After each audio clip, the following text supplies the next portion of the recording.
The Ashridge Hostel had always stood at the edge of things, the edge of town, the edge of the woods, the edge of memory. By 2003, its wooden frame had sagged with age, and its once white paint had peeled into gray flakes that the wind carried off piece by piece.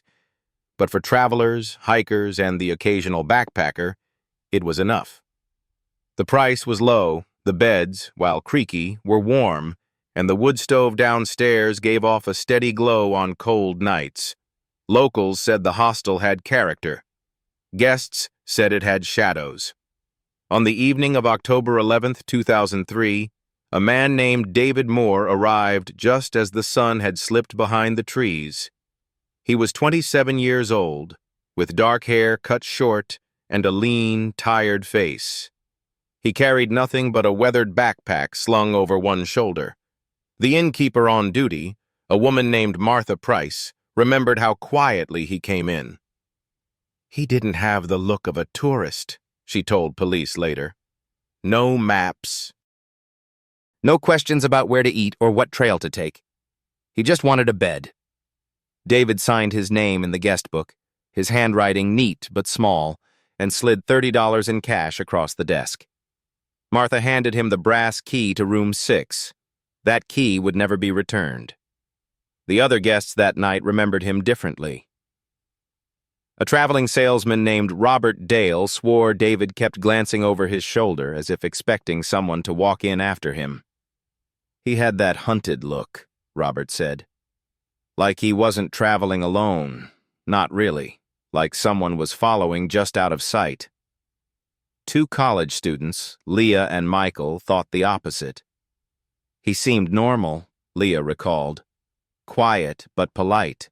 Said hello to us on the stairs. I even thought he smiled." The married couple staying across the hall from room 6, Ellen and Richard Powell, barely noticed him at all. "We were tired," Ellen explained. "We unpacked, went straight to bed.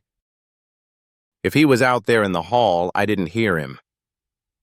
But one thing all agreed on: David Moore did not seem the kind of man who would vanish without reason. Room 6 was on the second floor, at the end of the narrow hallway where the boards groaned under every step. The door stuck slightly in its frame, and guests often had to force it shut with a firm push of the shoulder. Inside, the furnishings were simple: a narrow bed with a quilt folded at the foot, a wooden desk with a lamp, a dresser whose drawers stuck, and a single small window that looked out into the trees. That night, David climbed the stairs, his boots echoing softly, and disappeared into room 6. No one saw him leave. Morning came quietly at Ashridge. The woods outside were wrapped in mist, the kind that lingers even after the sun has risen. Guests filed down for coffee. The salesman complained about creaking floors. The students laughed about a mouse they claimed had scurried across the hallway. But David Moore did not come down. At first, Martha thought little of it. Guests often left early, setting out before dawn to catch buses or continue their hikes. It wasn't until she climbed the stairs to check the rooms that she noticed something strange. The door to room 6 stood unlocked. Inside, the bed was neatly made. The quilt folded, the pillow smoothed, corners tucked as though by careful hands. Yet no one at the hostel remembered hearing the door open that morning. On the desk lay his wallet, his identification inside, a few folded bills untouched. His backpack leaned against the wall, zipped, but light when lifted, as if nearly empty. And then there was the guest book. Sometime in the night, beneath David Moore's signature, 3 words had been written in uneven, hurried script: "Don't follow me." The handwriting did not match his neat, careful name above it, nor did it match Martha's or any of the other guests who signed in. And yet there it was, black ink pressed deep into the paper, as though carved by a shaking hand. The police were called by noon. They searched the hostel, the woods, and the roadside. Dogs sniffed through the mist. Officers combed the undergrowth. Locals joined the search. They found nothing. No footprints leading away from the hostel. No sign of struggle in room 6. No trace of David Moore beyond what he had left behind. By evening, the only evidence was absence. A bed too neat. A wallet with no owner. A backpack filled with nothing worth taking. And 3 words in a guest book that would haunt the town for years. Don't follow me. The Ashridge Hostel should have moved on, as places do. Guests should have returned. The rooms should have filled again. The beds should have been remade by countless others. But that autumn, something in the air of the old building shifted. Travelers began to whisper about it. Hikers chose to camp in the woods rather than spend a night there. Within a year, the doors closed, curtains drawn, keys lost, and the Ashridge Hostel became something else entirely. Not a refuge, not a business, a legend. The police arrived by midday on October 12th. The hostel still smelled of coffee from the breakfast that morning, but the cups on the tables had gone cold, left behind by uneasy guests who no longer wanted to sit together. The air felt stretched thin, as though the old building itself was listening. Detective Alan Rhodes, who'd worked the county force for nearly 20 years, took the lead. He was a patient man, known for giving silence time to do its work, but even he admitted later that the moment he stepped into Ashridge Hostel, he felt something pressing in the walls. The first thing he asked to see was the guest book. It was still there on the counter at the reception desk. A thick, leather-bound ledger, edges frayed, its pages filled with decades of names and dates, hikers, families, strangers from all over who had passed through. Some had left doodles in the margins, some notes of gratitude, most just a name and a date. And then, the entry from the night before. David Moore. October 11th, 2003. Room 6. The handwriting was neat, steady, almost deliberate. A man who wasn't rushing. A man used to writing his name. And beneath it, in darker ink, the words no one could explain. Don't follow me. The script was uneven.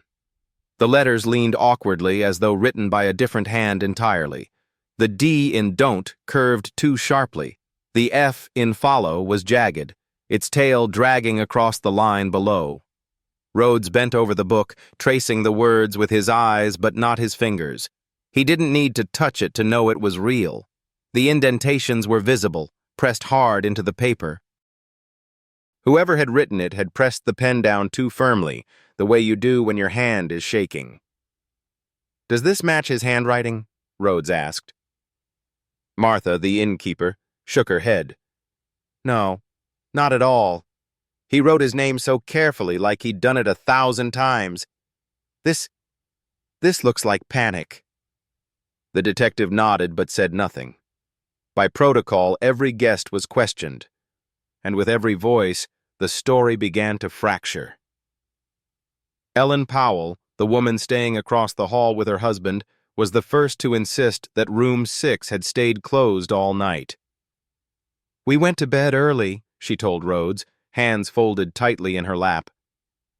"I'd have noticed if someone left. The floors creak, the doors slam.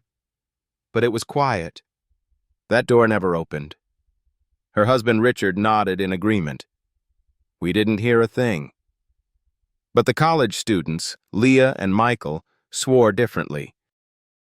They claimed that around midnight, as they returned from sneaking a cigarette outside, they saw the door to room 6 standing slightly ajar. "Just a sliver," Leah said. "I thought maybe he was awake, maybe watching us, but when I looked back, it was closed." "Could you see him?" Rhodes asked. "No," Michael admitted. "Just a shadow, someone standing there." "And you're sure it was room 6? "Yes," Leah insisted. "The door closest to the stairs. It was that one." The salesman, Robert Dale, gave yet another version. He claimed he'd been awake at 2 in the morning, restless when he heard footsteps in the hallway. "Slow, pacing," he told Rhodes. "Back and forth, like someone couldn't make up their mind about leaving. "Did you check?" the detective asked. Robert hesitated. "I did. I opened my door just a crack, and the hallway was empty. No one there." "Could it have been the wind? The building settling?" Robert shook his head firmly. "No, these were footsteps. Deliberate, 4 or 5 steps. Stop. Then again. 4 steps. A pause. 4 again. A rhythm that would come up again and again in the investigation. When Rhodes inspected room 6 himself, he found little more than what had already been described: a bed neatly made, a wallet with identification, a backpack that contained only a few changes of clothes, a toothbrush, and a paperback novel dog-eared on page 73. No sign of struggle, no forced entry. The window was shut, locked from the inside, and yet the air in the room felt wrong, stale. Too still, as if the moment David Moore had stepped inside, the room had been sealed, holding on to his absence like a secret. Rhodes stood at the desk, staring at the wallet. He flipped it open. The driver's license photo showed David's dark eyes staring straight at the camera, expression blank. There was no address listed beyond temporary, no credit cards, just folded bills. People vanish, Rhodes thought. They run away. They leave things behind, but they don't usually leave everything. And they don't usually leave warnings. The guest book was taken into evidence, bagged carefully, though it would never yield the answers anyone hoped for. Handwriting experts compared the scrawl to David's signature, to the innkeeper's notes, to the other guests' entries. No match. But that didn't stop the whispers. Leah, the college student, told her friends later she was certain the words had not been there when she and Michael signed in that night. "I would have noticed," she insisted. "It wasn't written then. It showed up after." Others claimed they remembered differently. Robert thought he might have seen the words faintly on the page before bed, though he wasn't sure. The Powells refused to speculate at all. Martha swore she had checked the book after everyone had gone upstairs and had seen nothing unusual. "I put the pen away myself," she told Rhodes. "It was neat. It was closed." There was nothing else written. And yet in the morning there it was. "Don't follow me." 3 words that didn't belong to anyone. 3 words that would never be explained. As night fell on October 12th, the search teams fanned out through the woods. Dogs sniffed the trails, flashlights cut through the mist, voices called David's name. But the forest gave nothing back. At the hostel, the guests whispered behind closed doors. The creak of the hallway floorboards seemed louder that night, the walls thinner. No one wanted to admit it aloud, but each of them had the same thought as they lay awake in the dark. What if he had never left? What if room 6 had taken him? And what if the warning in the guest book wasn't meant for the police at all, but for them? Detective Alan Rhodes believed in patience. Most missing person cases weren't solved in a day, and witnesses often remembered more once the shock wore off. But the Ashridge Hostel was different. The more he asked, the less sense it made. By the second day, the guests' accounts no longer just differed. They clashed. The Powells, Ellen and Richard Powell, insisted once again that they had heard nothing. "No footsteps, no door opening," Ellen said firmly, her voice clipped with frustration. "That corridor is narrow. We would have heard everything, but it was silent." Detective Rhodes leaned back in his chair, watching her face. Her husband sat beside her, quieter, eyes darting down at the floor. "Silent all night?" Rhodes pressed. "Yes," Ellen snapped. But then Richard cleared his throat. "Well." His voice wavered. "There was a noise. Once, sometime after midnight." Ellen turned sharply toward him. "We agreed it was nothing." "What kind of noise?" Rhodes asked, ignoring her glare. Richard rubbed his palms together. like a door opening just for a second, but then it closed again. I thought maybe it was the wind. The wind, Rhodes repeated. Richard nodded quickly as if to end the thought, but Rhodes saw the way Ellen's hand gripped her husband's knee beneath the table, silencing him. Something in their marriage, or in their memory, was being guarded. The students. Leah and Michael gave their statement separately the second time. Rhodes wanted to see if their stories matched. Leah described the door again. It was open a crack. I saw someone standing there, just a shape, but when I looked back it was closed. You're sure it was room 6? Rhodes asked. Yes, Leah said without hesitation, but Michael was less certain. When asked, he frowned, scratching the back of his neck. I don't know. It could have been room 7 or 5. The hall was dark. We'd been outside. My eyes weren't adjusted. So you didn't see the number on the door? No, Michael admitted. Leah says it was 6, but I just saw a sliver of light. That's all. When Rhodes later compared their statements side by side, the inconsistency glared back at him. One swore she saw a shadow in room 6.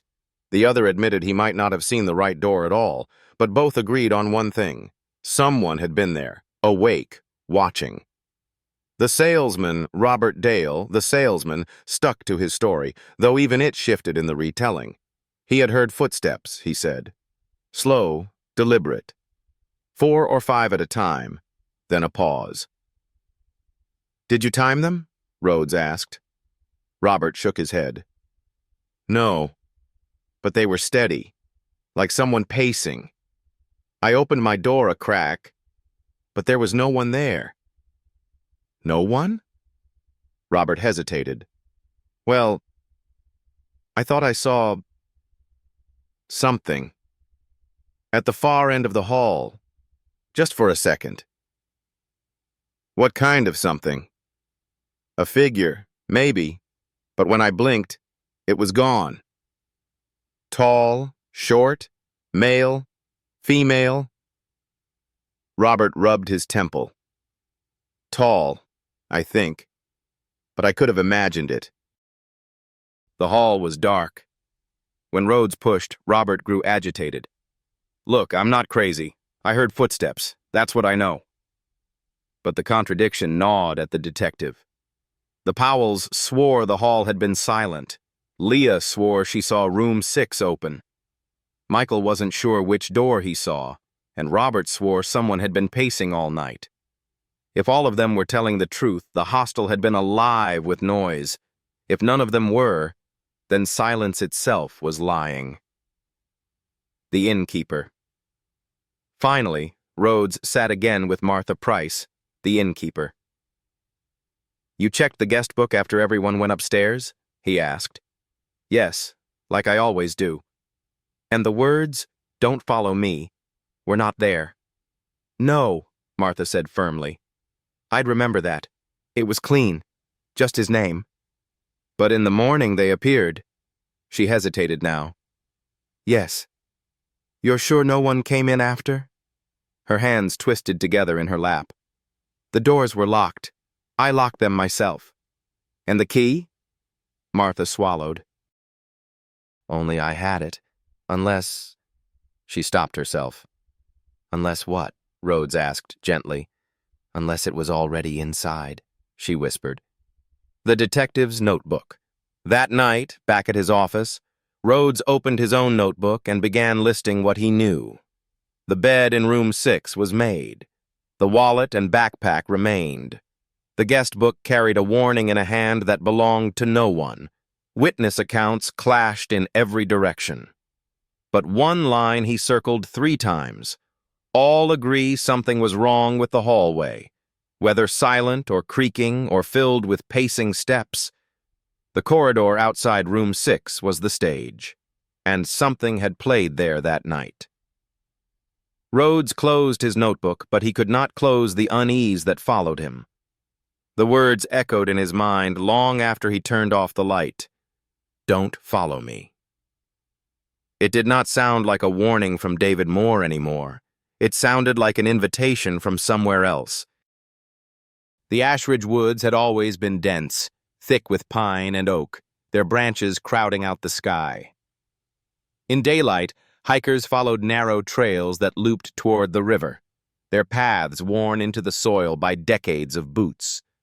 But at night, the trees swallowed everything. Sound, light, direction.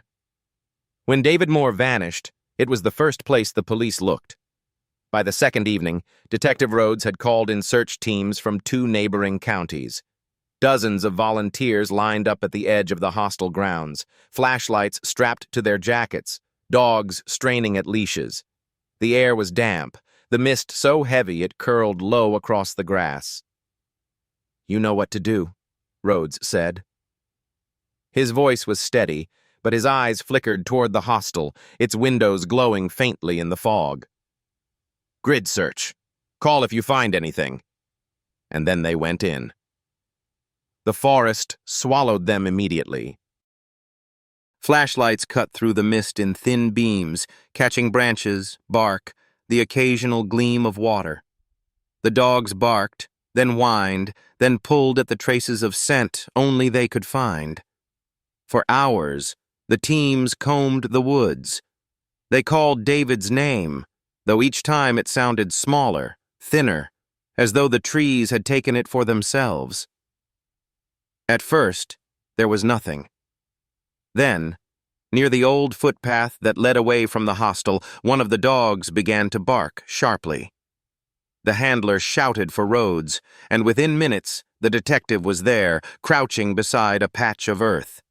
Footprints, heavy boots, pressed deep into the soil. They followed them for nearly 20 yards, winding between trees, heading deeper toward the river. Rhodes felt his pulse quicken. At last, a trail. At last, something solid. But then, just as suddenly, they stopped. Not faded, not turned back, simply stopped. The last print pressed clear into the dirt, the heel deep, the toe sharp. After that, nothing. The ground ahead was bare. Rhodes crouched over the final print, running his hand across the earth. The soil was damp, soft enough to take an impression. If David had kept walking, there should have been more. Dozens more. But there weren't. It was as if he had taken one final step and then vanished. The search teams spread out wider. They checked the riverbank. They checked the hills. They even brought in thermal scanners, hoping to catch a trace of body heat. Nothing. One deputy swore he heard movement in the underbrush, a whisper of fabric brushing against branches. When he turned his flashlight, the space was empty. Another claimed to smell cigarette smoke, faint but fresh, though none of the searchers carried any. By midnight, they called off the sweep. The woods were too vast, too thick, too silent. Back at the hostel, the guests huddled in the lounge, sipping weak tea from chipped mugs. They jumped at every sound, a door settling, a branch tapping the window, the groan of old pipes in the walls. When the searchers returned, covered in mud and sweat, they shook their heads. No sign, no trace, only the footprints that ended too soon. "Could he have climbed a tree?" one volunteer asked. "Not with no marks on the bark," Rhodes muttered. "And not without dropping his pack. That was still in the room." Then what? The detective didn't answer. He closed his notebook and looked once more toward the upstairs hall where room 6 waited. Something about the missing prints bothered him more than anything else. It wasn't what was found that kept him awake that night. It was what wasn't. At dawn, fog still clinging to the treetops, a deputy brought Rhodes a discovery. Near the very edge of the woods, half buried in the damp leaves, lay a single page torn from a notebook. The paper was warped with water, the ink smeared, but 3 words were still visible. "Don't follow me." Rhodes held the page in his hands, his stomach turning cold. It wasn't from the hostel's guest book. The paper was different, which meant someone had written those words again, somewhere else, and then left them for the searchers to find. By the third day, Detective Alan Rhodes had grown restless. The woods had given him nothing but footprints that ended too soon, and a page that seemed to echo the same warning left in the guest book. He was tired of chasing absence, so he went back to the one place where David Moore had last been seen, room 6. The door stuck, as it always did. Rhodes shouldered it open and stepped inside. The room smelled faintly of dust and the old quilt that had been folded at the foot of the bed. Morning light filtered weakly through the single window, casting pale stripes across the floorboards.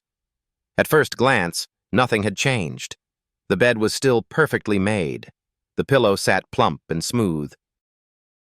The quilt was tucked tight, corners squared as though placed by a housekeeper, not a tired traveler. But Rhodes knew better than to trust appearances. He crouched beside the bed, running his fingers lightly across the sheets. The fabric was taut, but when he pressed down, he felt faint ridges underneath. Wrinkles too shallow to see, but there nonetheless. "Someone lay here," he murmured. The deputy beside him frowned. "But it's made." "Exactly," Rhodes said. "Too well. Too deliberate." He leaned closer, inhaling. The sheets smelled faintly of soap, hostel detergent, but beneath it, just barely, he caught another trace. Musk. The faint, stale scent of a body that had pressed against the cotton, even if only briefly. And then, peppermint. A sharp, fleeting sting in his nose, so faint he thought at first he'd imagined it. He stood and turned his attention to the pillow. It was smooth, almost too smooth, as though it had been pressed flat and then reshaped. He lifted it carefully. Beneath he found a faint indentation on the sheet, the shape of a head, not deep, but unmistakable. He replaced the pillow, his mind racing. If David had made the bed himself before leaving, why would he bother? Travelers left beds messy all the time. And if he hadn't, who had? Rhodes moved next to the desk. The wallet still sat there, its leather cool, its contents untouched. The backpack leaned against the wall. Inside, he found exactly what had been listed before: a toothbrush, a half-used tube of toothpaste, 2 shirts, socks, and the paperback novel, its pages warped from years of use. He flipped through it absently, stopping at the dog-eared page 73. A line caught his eye, though he wasn't sure why. And when he rose to leave, he found the door would not open. Rhodes closed the book, unsettled. Coincidence, surely. But the words lingered. Finally, he examined the window. It was shut tight, the latch drawn. Dust lined the sill, undisturbed. No sign of forced entry. No smudge of dirt that might suggest someone had climbed out. And yet, as Rhodes leaned close, he saw something curious. A single fingerprint in the dust. Not full, just the curve of a ridge pressed faintly against the wood. Too smeared to collect, but proof that someone had touched it. Touched, but not opened. The deputy shifted uneasily. "What are you thinking, sir?" Rhodes straightened, staring at the bed again. "I think he lay here," he said. "I think someone made the bed after, and I think they wanted us to believe he was never here at all." The deputy frowned. "But why? Why bother?" Rhodes shook his head. "That's the part I don't like." Before leaving, he sat at the desk, flipping the guest book entry open in his mind. David Moore's careful signature. The frantic scrawl beneath, "Don't follow me." He looked around the room once more, the silence pressing against his ears. And for the briefest moment, as the deputy closed the door behind them, Rhodes thought he heard it, the faint groan of bed springs, as though someone had just shifted their weight on the perfectly made bed. Detective Alan Rhodes had learned long ago that the ordinary often hid the extraordinary.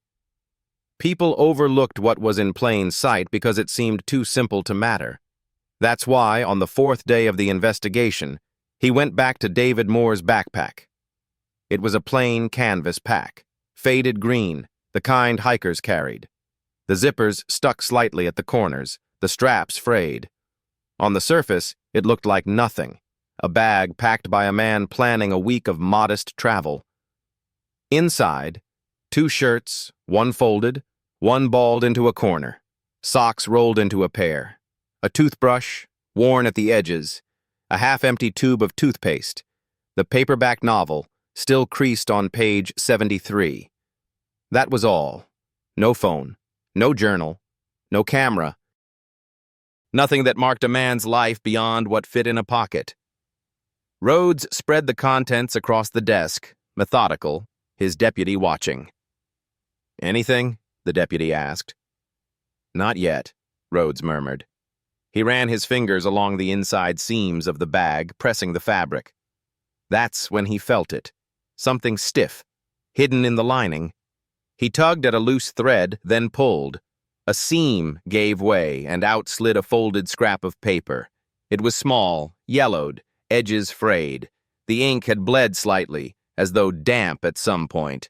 Rhodes unfolded it slowly. 3 words stared back at him in sharp, slanted handwriting. "Not my room." The deputy exhaled sharply. "Sir, what does that mean?" Rhodes didn't answer at first. He turned the paper over. The back was blank, but the indentations of the pen were deep, pressed hard into the page. Whoever had written it had done so with urgency. "Was it his handwriting?" the deputy asked. Rhodes laid it beside the guestbook signature. "No. It wasn't neat. It wasn't careful. This writing was jagged, rushed, the same kind of hand that had written, 'Don't follow me.' 2 notes, 2 warnings, both denying ownership." That night, Rhodes sat alone in the hostel lounge, staring at the paper under the yellow glow of a lamp. The words unsettled him more than he wanted to admit. Not my room. Room 6. David had signed for it, taken the key, walked up the creaking stairs, but what if he hadn't? What if someone else had? The contradictions began to coil tighter. The Powells swore room 6 had stayed closed all night. Leah swore she'd seen its door open. Robert swore he heard footsteps pacing. Now Rhodes had a scrap of paper hidden in the lining of a backpack, whispering a refusal. Not my room, not his, not David's. Then whose? When Rhodes finally looked up from the paper, the hostel was quiet. Too quiet. The fire had gone out, the air cooling. The shadows leaned long across the wooden beams. And for a moment, he thought he saw something move in the corner of the lounge. A sliver of shadow that wasn't attached to anything else. But when he blinked, it was gone. The next morning, Rhodes had the backpack sealed and sent for analysis. But he kept the scrap of paper in his own notebook, tucked between pages. Somehow he knew the lab wouldn't find anything. No fingerprints, no origin, nothing traceable. Because the hostel didn't want to give anything away. That night, Rhodes dreamed of room 6. In the dream, he stood in the hall outside the door. The knob turned slowly, though no one touched it. The door opened a sliver, and a shadow leaned forward. When it spoke, the voice was both near and far, layered with echoes. "Not my room." He woke with a start, the words still heavy in his ears, his notebook open on the nightstand. And there, between its pages, the scrap of paper seemed darker than before. Robert Dale was the kind of man who lived by schedules. He sold insurance across the county, driving from town to town in his gray sedan, staying in cheap motels and hostels along the way. He carried 2 things everywhere, a briefcase and an alarm clock. He prided himself on keeping both in order. But in the weeks after David Moore vanished, Robert's story began to wobble in ways that unsettled Detective Alan Rhodes. At first, Robert had been confident. He'd sworn he heard footsteps in the hall around 2 in the morning. Slow, steady. 4, then a pause, he'd said, tapping his own foot as though to prove it. But when Rhodes asked him to tell the story again during a second interview, the salesman's hands wouldn't stop fidgeting. His cufflinks clinked against the table. His eyes darted to the corners of the room as though checking for shadows. "Tell me again," Rhodes said. "From the moment you woke." Robert licked his lips. I couldn't sleep. The mattress was thin. I tossed and turned. Around 2, I heard it. Footsteps, just outside. Describe them. Slow, pacing, like someone was thinking. Did you open the door? Robert hesitated. Yes, just a crack. And what did you see? He swallowed. Nothing. But Rhodes had heard the hesitation. That's not true, is it? Robert blinked. What? You saw something. The salesman's fingers tightened around his cufflink until his knuckle whitened. He shook his head quickly, but the denial came too late. You said last time, Rhodes pressed, that maybe you saw a figure. Tall. At the end of the hall. Did you? Robert's breathing quickened. Maybe. Not maybe. Did you see someone? The salesman leaned forward, his voice dropping. It wasn't someone. The words hung in the air like frost. What do you mean? Rhodes asked carefully. Robert's eyes flicked toward the window, as though checking no one else was listening. It was too tall, too narrow. The shoulders wrong. Like it had been stretched. Human? No, Robert whispered. But it was standing where a man should stand. He rubbed his forehead. I thought I imagined it. I closed the door, locked it. I told myself it wasn't real. But when I lay back down, the footsteps kept going, back and forth, all night. Why didn't you tell me this before? Because you'd think I was crazy, Robert snapped. His voice cracked, and then he lowered it again. But I know what I saw. Something was in that hall, and it wasn't David Moore. Later, Rhodes wrote the words in his notebook, underlined twice. Not someone. Too tall. Too narrow. But the detail that chilled him most came next. Robert had set his alarm clock that night, as he always did, for 6 a.m. Sharp. When he woke, the clock showed the right time, but the alarm had never gone off. The batteries were fresh. The switch was on. Nothing was wrong with it. It simply hadn't rung. It was like time didn't move right, Robert muttered. Like the night had stretched, same as that shape in the hall. Rhodes closed his notebook after the interview, but unease settled into him. Witnesses could be unreliable. Sleep-deprived minds could invent shadows. But the consistency of the rhythm, 4 steps, a pause, 4 again, tied Robert's story to the others.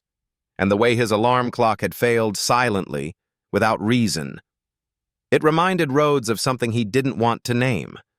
That some places didn't just swallow people. They swallowed time. That night, Robert checked out of the hostel permanently. He left before sundown, briefcase under his arm, alarm clock stuffed into his bag. He drove back toward his sales route, but never once did he stop in Ashridge again. In later years, when asked about the night at the hostel, Robert refused to speak. He only said one thing, once, to a reporter who pushed too hard. Whatever was in that hall, it wasn't walking alone. Leah and Michael were 20 years old, students from the city, traveling cheap before the semester tightened its grip again. They had taken a bus to Ashridge on a whim, planning to hike the trails and spend a few nights in the countryside. They didn't expect to be pulled into an investigation. At first, their story had been simple. They'd seen the door to room 6 ajar around midnight, and someone, a shadow, a shape, had been standing inside. But by the time Detective Alan Rhodes interviewed them separately for the second time, their accounts began to unravel. Leah.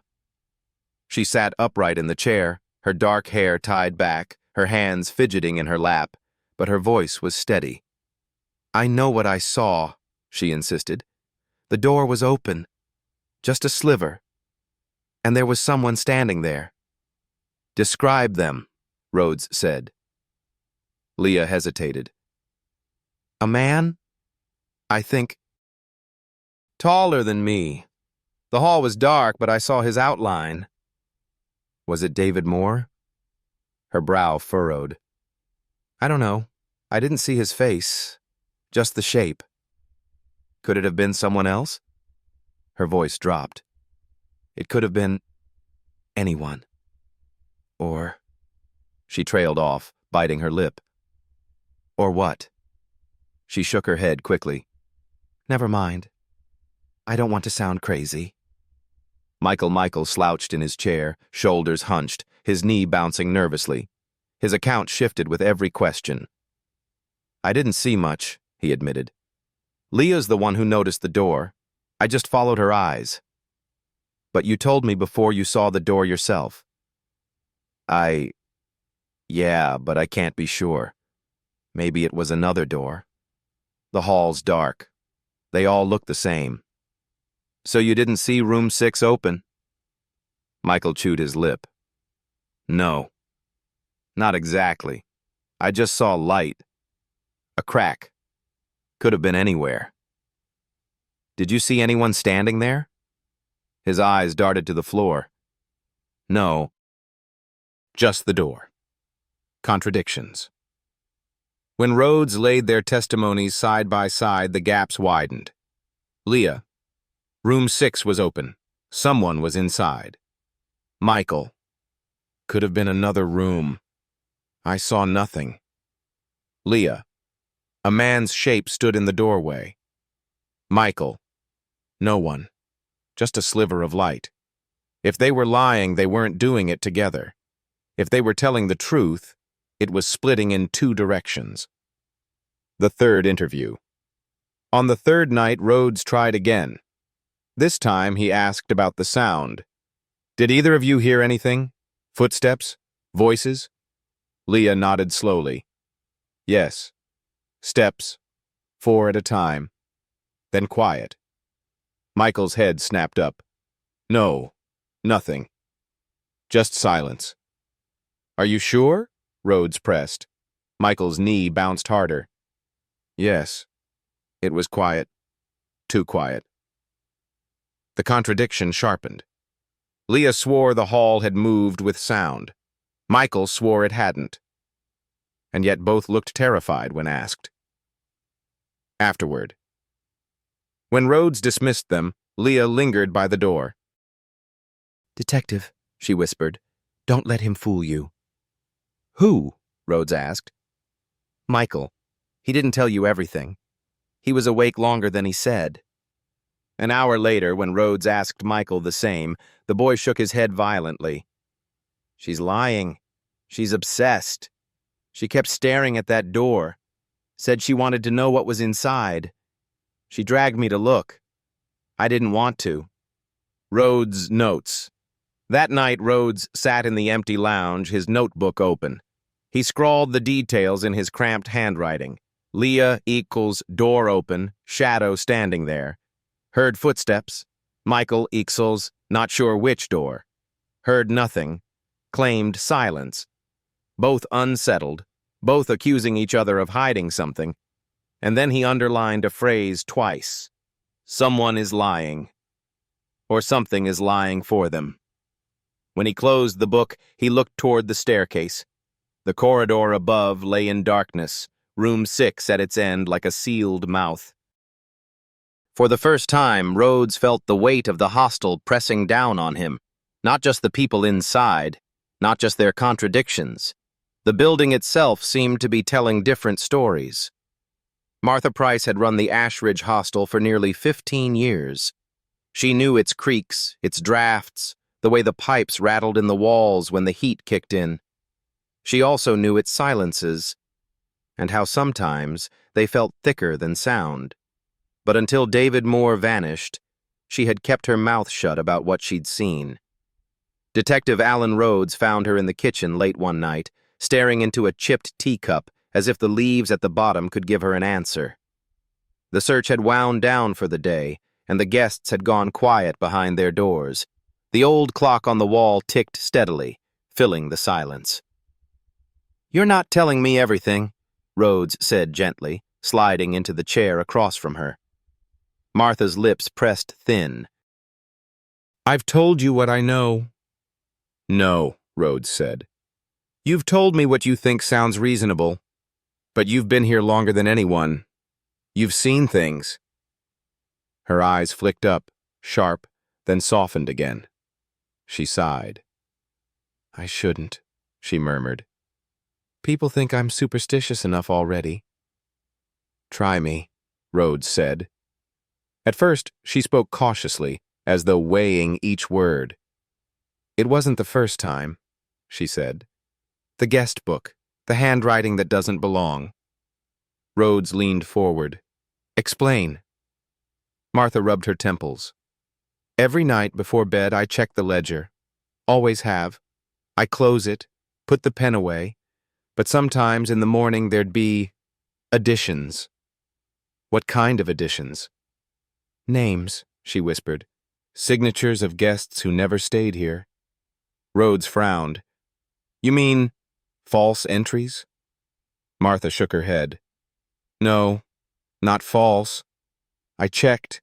The names were real people. I looked them up once or twice after it started bothering me. A teacher from 2 towns over, a truck driver who passed through last winter, people who existed. And?" Her voice dropped lower. "But none of them ever stayed here. Not one. I asked around. No one remembered them. And when I called the addresses I found, the families told me the same thing.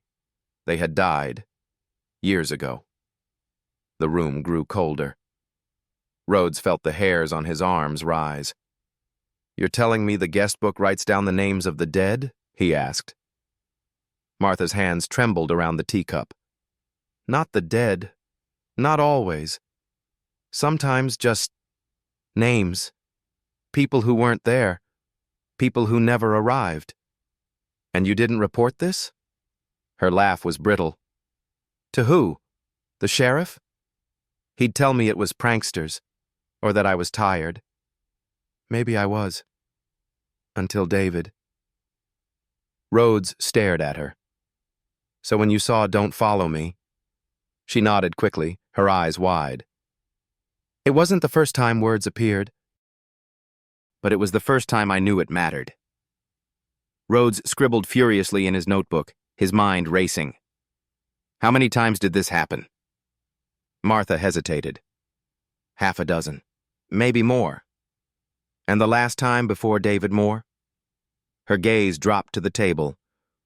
"A week ago." "What did it say?" Her voice was barely audible. "He comes when the room is taken." Rhodes sat back, the words heavy in his chest. "Room 6. Always room 6. He closed his notebook slowly, but Martha reached across the table, gripping his wrist. Her hand was cold, her eyes glassy. "You can't stay here," she whispered. "You think you're investigating, but this place doesn't want answers. It just wants more names." That night, long after Martha had gone upstairs, Rhodes sat alone in the lounge, staring at the guest book under the lamp's yellow glow.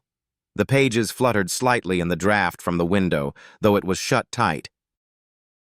For a moment, he could have sworn he saw fresh ink glistening where no one had written. A name, half-formed. Letters fading even as he looked.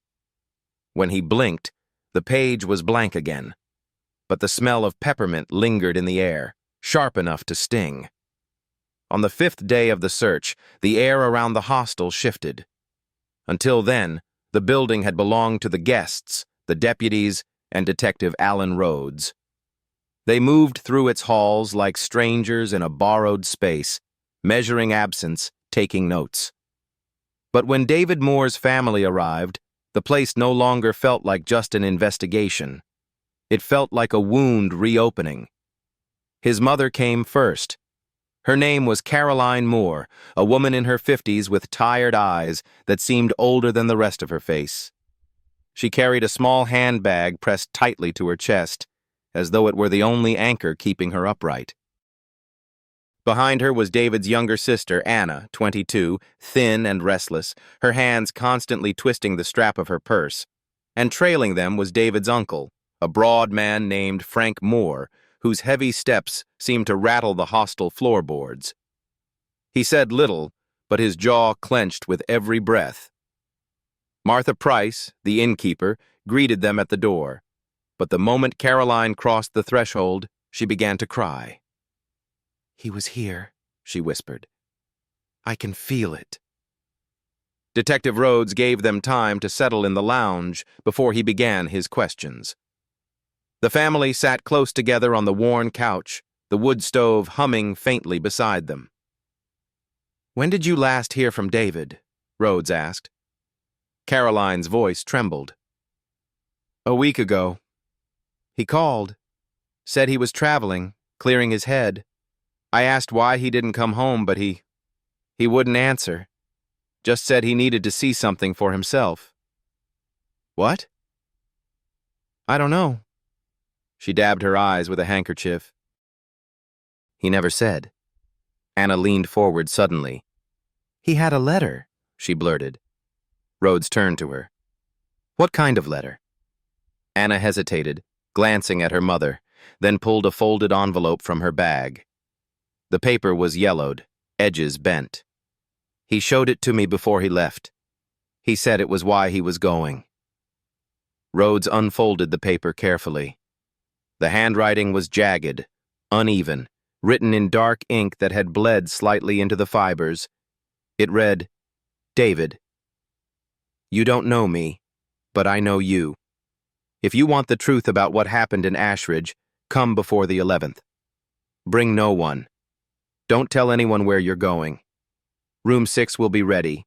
No signature, no return address, just a single postmark from 3 towns away." "Why didn't you show this sooner?" Rhodes asked, his voice low. Caroline's hands trembled. "We didn't think it mattered. We thought it was just one of his friends playing a trick." "But then, when we heard he was gone," Anna whispered, "he was scared, Detective. He didn't say it, but I could see it in his face. He thought someone had been waiting for him." Frank Moore, who had been silent until then, finally spoke. His voice was rough, edged with anger. "This wasn't a disappearance," he growled. "This was a setup. Someone lured him here. Wrote that damn letter, left that damn note in the guest book. You know it, I know it." Rhodes studied him carefully. "And who would want to lure David here?" Frank's jaw tightened. "That's your job to find out." That night, after the family retired to a motel in town, Rhodes sat alone with the letter under the glow of his desk lamp. He read the words again and again, the ink digging deeper into his mind each time. "Room 6 will be ready." Someone had written those words before David ever arrived. Someone who knew the hostel, who knew the room, who had planned it all. And yet, when Rhodes compared the handwriting to the scrap he had found in the backpack, not my room, his stomach turned cold. It was the same hand, the same pressure, the same jagged lean. Whoever had written the invitation had also written the denial. When Rhodes finally looked up from the page, the hostel was silent, too silent. And in that silence, he thought he heard the faint scratch of a pen against paper somewhere upstairs. Writing. Always writing. Detective Alan Rhodes had grown weary of contradictions. Witnesses changed their stories. Papers appeared where none should exist. The guest book seemed to shift under his very eyes, but it was room 6 that refused to be ignored. On the 6th night of the investigation, Rhodes decided to take a simple precaution. If David Moore's disappearance had begun there, then room 6 needed to be controlled. No one would enter, no one would disturb it. The door would be sealed until answers came. He brought 2 deputies with him. Together they closed the heavy wooden door, forced it flush against the swollen frame, and slid the bolt into place from the outside. Then Rhodes added something else. A strip of police tape across the door frame, pressed tight. "Locked," he said firmly. "Sealed." The deputies nodded. The 3 of them stood in the hallway a moment longer, listening to the stillness. Then they walked away. That night, Rhodes slept in one of the hostel's spare rooms. His dreams were restless, a door creaking open, the whisper of pages turning, footsteps echoing 4 at a time. At dawn, a deputy knocked hard on his door. "Sir, you need to see this." Rhodes followed him upstairs, his chest tightening with every step. Room 6 stood open. The bolt was still in place, the police tape unbroken, and yet the door yawned wide, as though someone had pushed it from the inside. The bed was made, corners tucked, quilt folded. But the pillow now lay slightly askew, indented as though a head had rested there overnight. Rhodes stepped inside cautiously. The air smelled faintly of peppermint, sharp and stinging. On the desk lay the guest book, though no one had carried it upstairs. It was open to a fresh page. Beneath David Moore's name, another had appeared in the same jagged hand. "He comes when the room is ready." The deputies swore they hadn't touched the door. No one had entered. No one had moved the book. But the evidence spoke otherwise. Rhodes ordered the room sealed again. This time, he hammered wooden boards across the door frame, nails driven deep, the kind of barrier no one could break without leaving marks. The deputies watched him, their faces pale. "You really think that'll stop it?" one asked. Rhodes didn't answer. That night, he stayed awake in the lounge, the boards creaking faintly above him. The fire had died down, the hostel dim. He tried to write notes, but his pen kept faltering. At exactly 3 a.m., a sound cut through the silence. 4 steps. A pause. 4 steps again. Directly overhead, in room 6. By morning, Rhodes climbed the stairs with a hammer in hand. The boards were still in place, the nails unbent, the tape intact, and yet the door stood wide open. The boards had been pried loose from the inside, their splinters jutting out into the hall. Inside, the bed was made once more, the pillow plump, the quilt folded. But on the quilt lay a peppermint candy, perfectly centered, its wrapper crinkling in the breeze from the window that no one had opened. Rhodes wrote only 1 line in his notebook that day. "The room does not want to be closed." Detective Alan Rhodes had learned one rule above all. Nothing happens in isolation. Every case has roots, every disappearance an echo. So on the 7th day of the investigation, he left the hostel behind and drove into town, heading straight for the county archives. The records room smelled of dust and cardboard, its shelves sagging with files that hadn't been touched in decades. Rhodes signed the log, rolled up his sleeves, and began digging. He started with the obvious. Recent police reports, missing persons filed in the last 5 years. Nothing that matched David Moore. Nothing tied directly to Ashridge. But when he pulled an older box from the 1970s, his pulse quickened.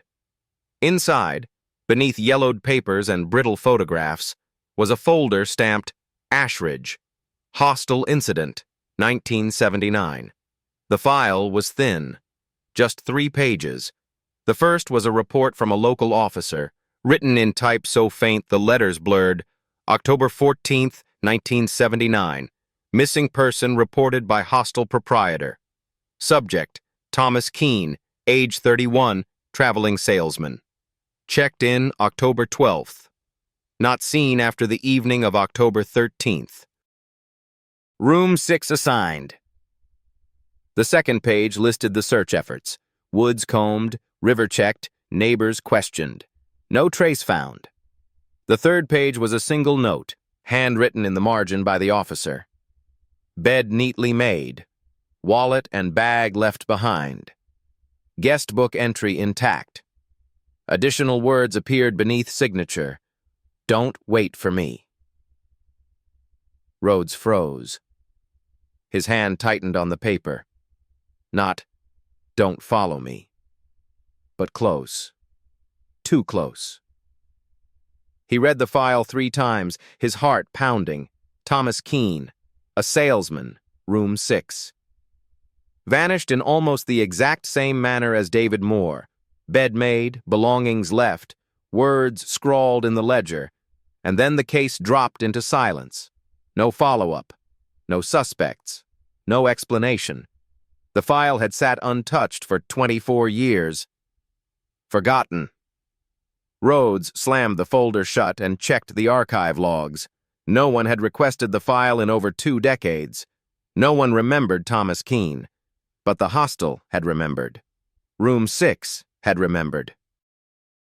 That night, back in the lounge, Rhodes spread the papers across the desk.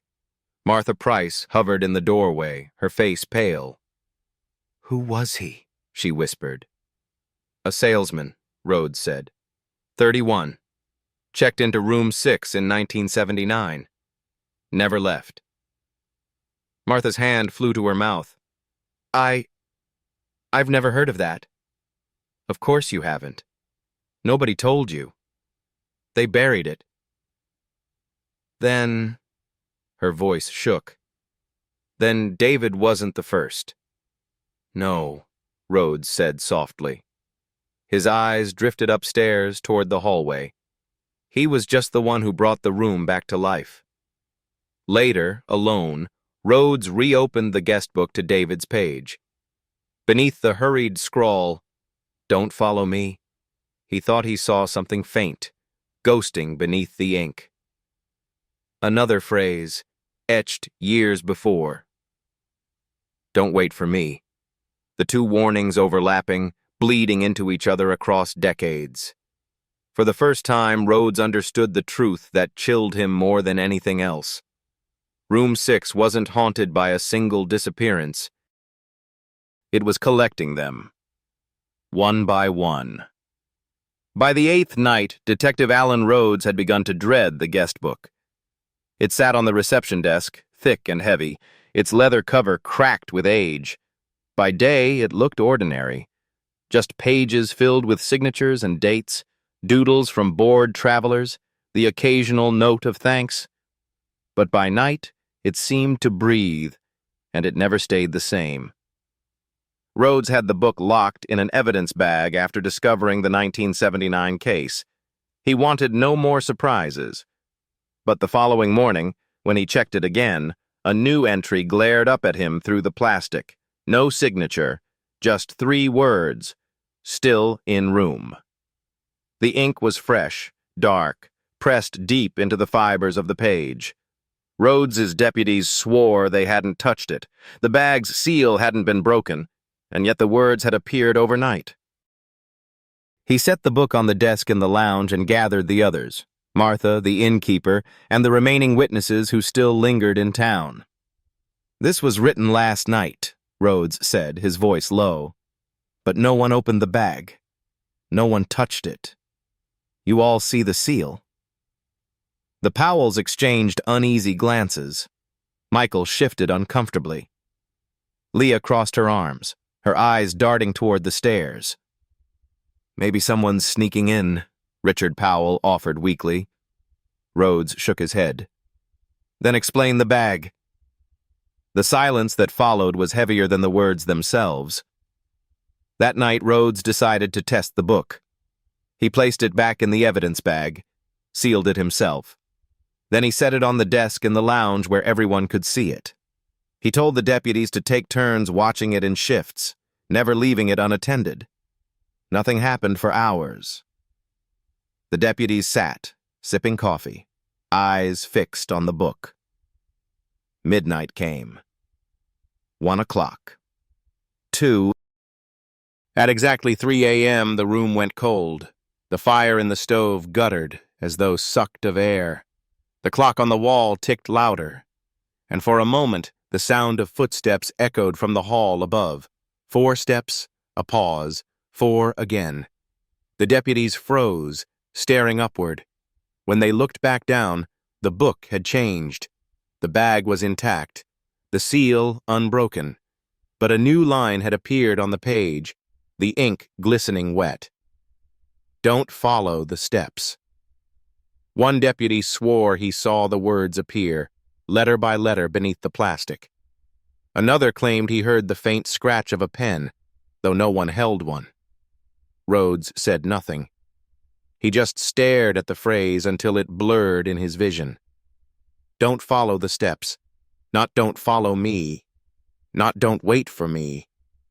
Now, the warning had shifted, as if the room itself was teaching them what to fear. By morning, the book was sealed in a locked drawer. But Rhodes knew it didn't matter. Locks hadn't stopped room 6. Locks hadn't stopped the boards nailed across its door. The book wasn't being written in. It was writing itself. That night, Rhodes dreamt again. He was standing in the hostel's reception, the guest book open before him. A hand he couldn't see turned the pages, faster and faster, until he saw not lines of names, but rows of words repeating endlessly, "Don't follow me. Don't wait for me. Don't follow the steps." And beneath them, scrawled in larger, darker ink, "Not your room." When Rhodes woke, his notebook was open on the nightstand. A phrase had been written across the page in his own handwriting, though he had no memory of writing it. He is already inside. By the 9th day, the investigation had become less about finding David Moore and more about holding the story together. Every witness said they wanted the truth, but every retelling pushed the truth further away. The Powells, Richard and Eleanor Powell, had insisted from the start that room 6 remained locked, but when Rhodes pressed them again, Eleanor faltered. "I thought I saw the knob turn," she admitted. "Just once, like someone tested it from the inside. But I told myself it was my imagination. I didn't want to frighten Richard." Richard bristled at her words. "That never happened." She was half asleep. She dreamed it. Eleanor's cheeks flushed. "I wasn't dreaming. I know what I saw." Rhodes jotted the words down, but in his gut, he felt the split widening. Leah and Michael. The college students had already contradicted each other. Now their stories were unraveling further. Leah, her eyes bloodshot, swore she'd seen the door of room 6 open wider than before. "It wasn't just a crack, it was half open. I saw the quilt on the bed and someone sitting there." "Who?" Rhodes asked. She shook her head. "I don't know. Just a shape. But I swear it turned its head." When Rhodes confronted Michael with her account, the boy went pale. "She's lying," he said quickly. "She's always been dramatic. I was with her. I looked, too. The door was shut. No one was there. Then why would she say otherwise? Because she wants it to be true." His voice cracked. "Because she wants there to be something in that room. But there isn't." Robert Dale. The salesman who had once insisted he saw a tall, narrow figure now denied it altogether. "I didn't say that," he told Rhodes, his hands shaking. "You must have misunderstood." "I wrote it down word for word," Rhodes said. Robert shook his head violently. No, I only heard footsteps. That's all. Just footsteps." "But you described its shoulders," Rhodes pressed. "Its height." Robert's eyes darted to the ceiling, then back to the floor. his voice lowered to a whisper. If I said that, I was mistaken. Forget it. Patterns. By the end of the day, Rhodes's notebook was filled with contradictions. Eleanor. The knob turned. Richard. No, it didn't. Leah. Door half open, figure inside. Michael. Door shut, nothing there. Robert. Tall figure pacing. Robert again. Never saw anything. Just sound. The stories didn't merely clash. They were shifting, rewriting themselves. That evening, Rhodes confronted Martha Price. Do you see what's happening? Their memories are bending. It's like the hostel is choosing what each of them believes. Martha's face went pale. I told you, it doesn't want answers. It wants confusion. It feeds on it. Rhodes stared at her. You talk like the building's alive. Martha met his gaze without flinching. After 20 years here, Detective, I don't just talk like it. I believe it. That night, Rhodes gathered the witnesses in the lounge, demanding they tell their stories aloud, all at once. He thought maybe the contradictions would reveal something when laid side by side, but as they spoke, the stories collapsed into a tangle of noise. One swore the door opened. Another swore it didn't. One swore there was light. Another swore it was darkness. The voices rose until they were shouting over each other, faces red, fists clenched. And then, as if on cue, the fire in the stove went out. The room fell silent. All eyes turned to the staircase. Room 6's door, 3 boards nailed across it, was standing wide open. On the quilt lay the guest book, open to a fresh page. Every witness's name had been written there in the same jagged hand. And beneath them, a single line. You already told me. Detective Alan Rhodes had feared it from the beginning. A place that swallowed once would swallow again. On the 10th night, his fear came true. The witnesses had been restless all evening, pacing the lounge, whispering among themselves. Robert Dale had already tried to check out twice, only to be convinced back by Rhodes with the promise that it would all be over soon. But it was Michael, the younger of the college students, who vanished. The night Leah was the first to raise the alarm. She burst into the lounge near midnight, her face pale, her breath ragged. He's gone, she cried. Michael's gone. Rhodes stood quickly. What do you mean, gone? He went upstairs, said he needed air. I told him not to. I told him... She broke off, trembling. Rhodes grabbed his flashlight and deputies, charging up the staircase 2 steps at a time. Room 6 stood wide open, its boards scattered across the hall like matchsticks. Inside, the bed was made, quilt folded, pillow plumped. On the center of the quilt lay Michael's phone and wallet. His backpack slumped neatly against the chair. But Michael himself was nowhere. The guest book. The guest book lay open at the foot of the bed, though Rhodes had locked it downstairs. Fresh ink gleamed on the page. Under David Moore's name, under the other warnings, a new signature had appeared in jagged strokes. Michael Carter. And beneath it, 3 words. I followed her. The witnesses. When Rhodes carried the book downstairs, Leah collapsed into sobs. I told him not to go. I told him. Robert muttered prayers under his breath. The Powells sat stone still, faces ashen, hands gripping each other tight. Martha Price stood in the corner staring at the book with hollow eyes. It's happening again, she whispered. It won't stop now. The search. They scoured the hostel. Every room, every closet, even the crawl spaces beneath the floorboards. Deputies swept the woods with dogs, their calls echoing in the dark. Nothing. No footprints outside. No broken branches. No trail. Just as with David Moore, Michael had vanished without sound, without struggle, without trace. Rhodes's notes. Back in the lounge, Rhodes opened his notebook and wrote with a shaking hand. Second disappearance. Same pattern. Bed made, belongings left, signature added. Room 6, equals trigger point. But his pen hovered before the last line. He hesitated, then added, not just one disappearance. It's feeding. The candle. That night, Rhodes refused to sleep. He sat in the lounge with a candle burning on the desk, the guest book shut tight beside it. At 3 a.m., the candle guttered and went out, though no draft stirred the air. When Rhodes struck a match to relight it, he froze.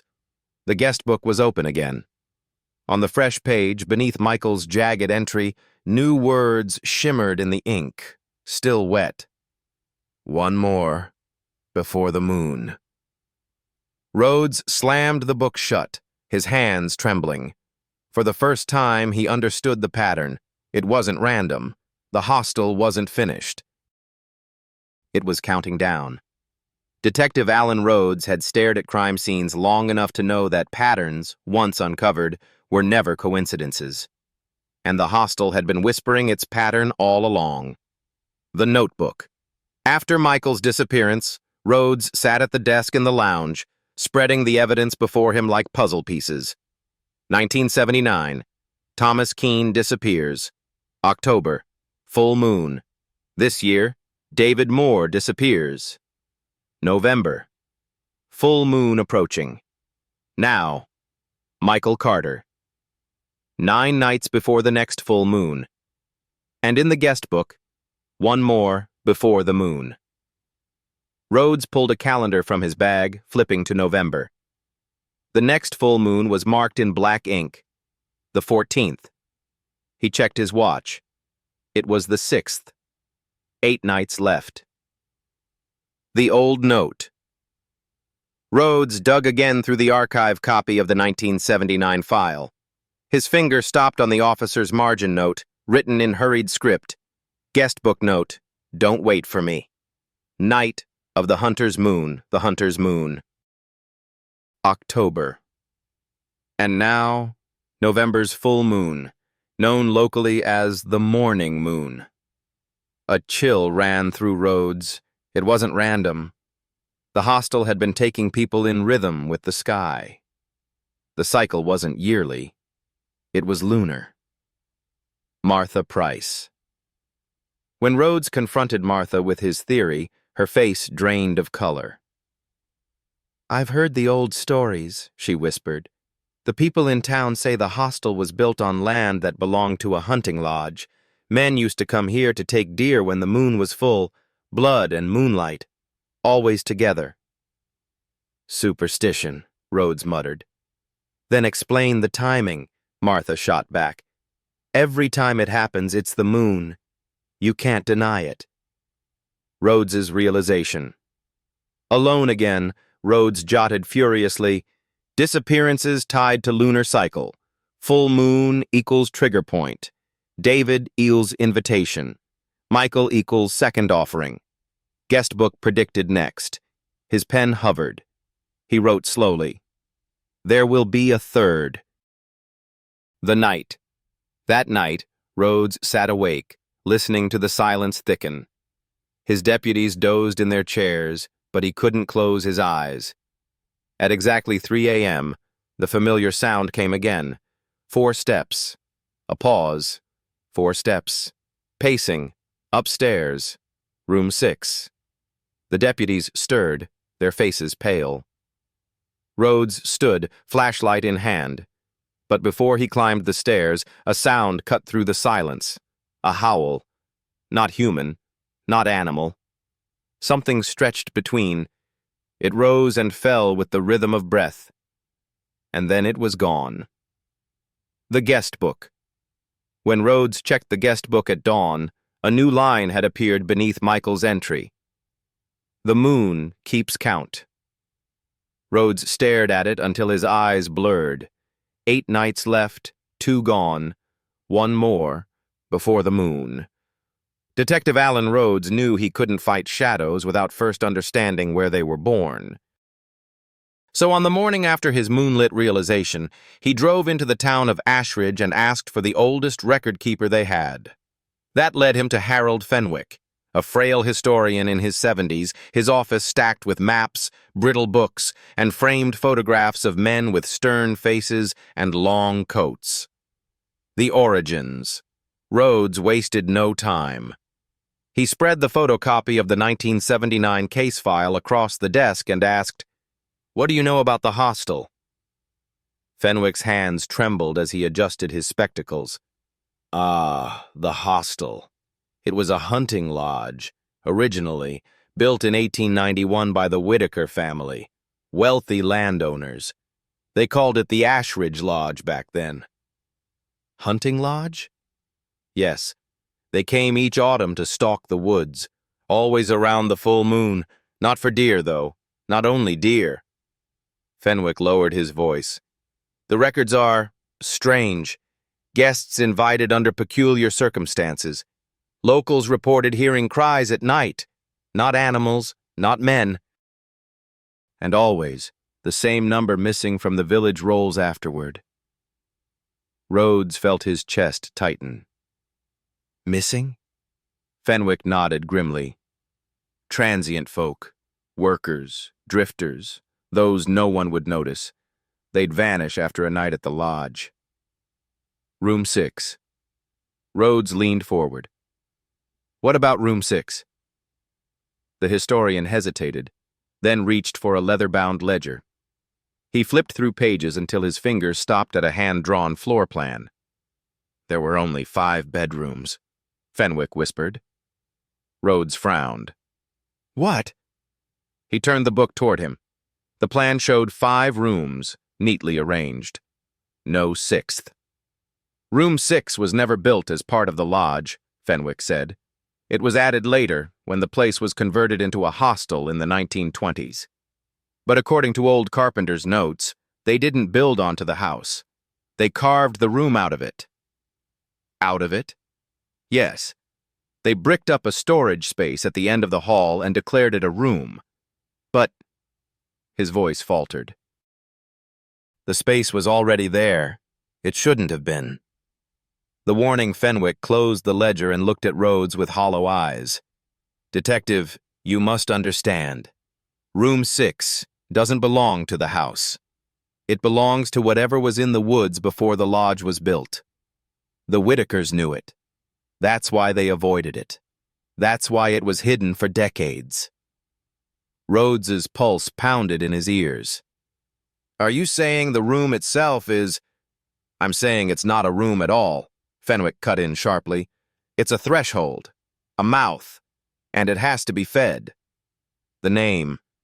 Before Rhodes left, Fenwick gave him one last scrap of paper, copied from a faded diary. The ink was smudged, but the words were still legible. He comes when the moon is high. He asks for names. He takes those who answer. Never open the 6th door. That night, back at the hostel, Rhodes sat in the lounge staring at the guest book. 6 doors upstairs, 5 rooms for guests, and one that was never supposed to be opened. When he closed his eyes, he heard it again. 4 steps. A pause. 4 steps. Always circling. Always waiting. Detective Alan Rhodes had written it in his notebook the night Michael Carter vanished. There will be a 3rd. Now, with the full moon 6 nights away, that prophecy bled into reality. The night. It was Robert Dale, the traveling salesman.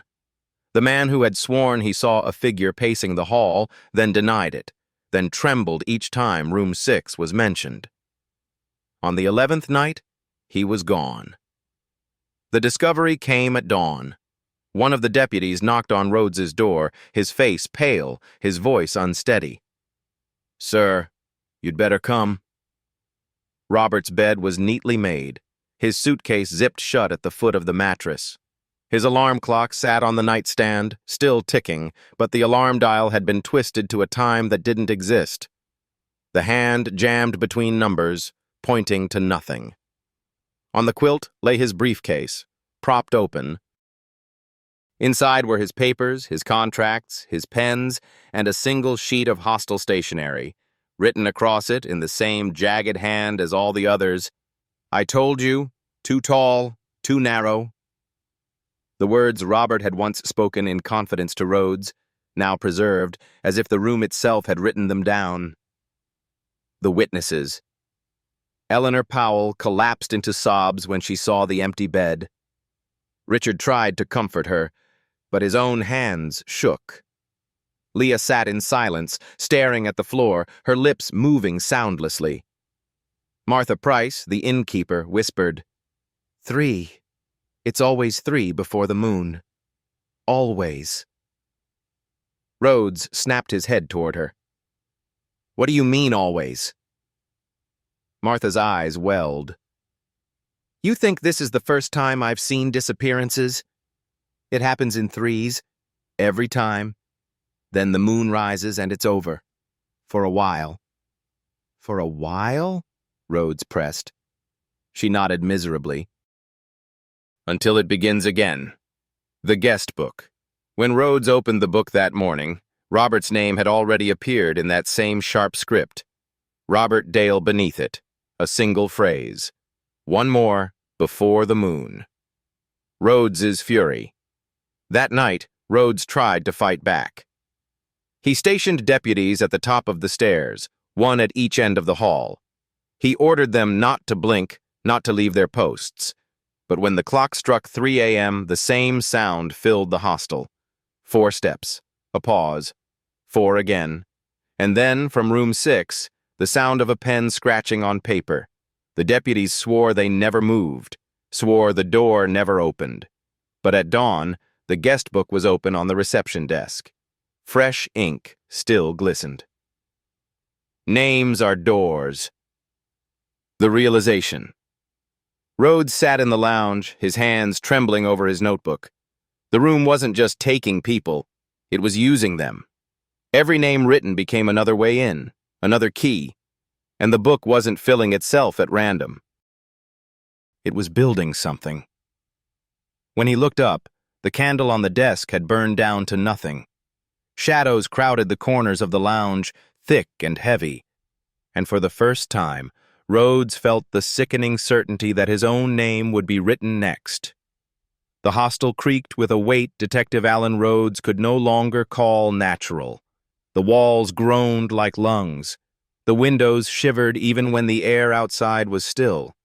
And then one of his deputies, a younger officer named Grant, found something hidden under the floor. The creaking board. It was just after noon when Grant, pacing the lounge in exhaustion, noticed a floorboard flexing under his boot. He knelt, pressed his palm against it, and felt the hollow beneath. "Sir," he called. "There's something here." Rhodes crouched beside him. Together they pried the board loose. The nails came up easier than expected, as though they'd been pulled before. Beneath lay a narrow cavity, dark and musty. Inside was a wooden box, its lid warped and edges blackened with age. The box. When Rhodes lifted it free, dust curled upward like smoke. He set it on the desk, every witness crowding closer despite themselves. The box was bound with twine, knotted tight. Rhodes cut it open with his knife. The lid creaked, and the smell of mildew and ink wafted out. Inside lay stacks of brittle paper, guest book pages, dozens of them. The pages. Rhodes lifted the first sheet carefully. The names were written in ink so faded it was almost gray. Each line bore a date, stretching back decades, names upon names. But unlike the hostel's ledger upstairs, these weren't signed by travelers. The handwriting was the same jagged script that had appeared beneath David Moore's entry. The same hand that had written, "Don't follow me." The same hand that had written, "Names are doors."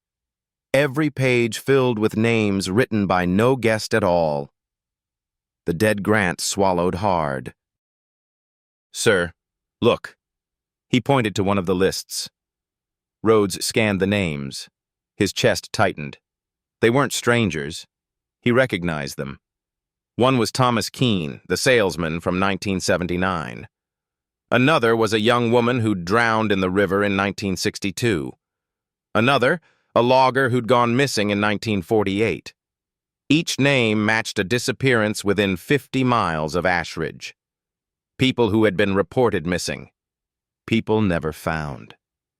The hostel had been collecting them for decades.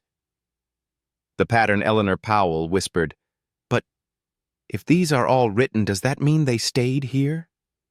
Rhodes shook his head slowly. Not stayed, taken. Their names are written first, then they vanish. Martha's face went pale. It's not just the guests.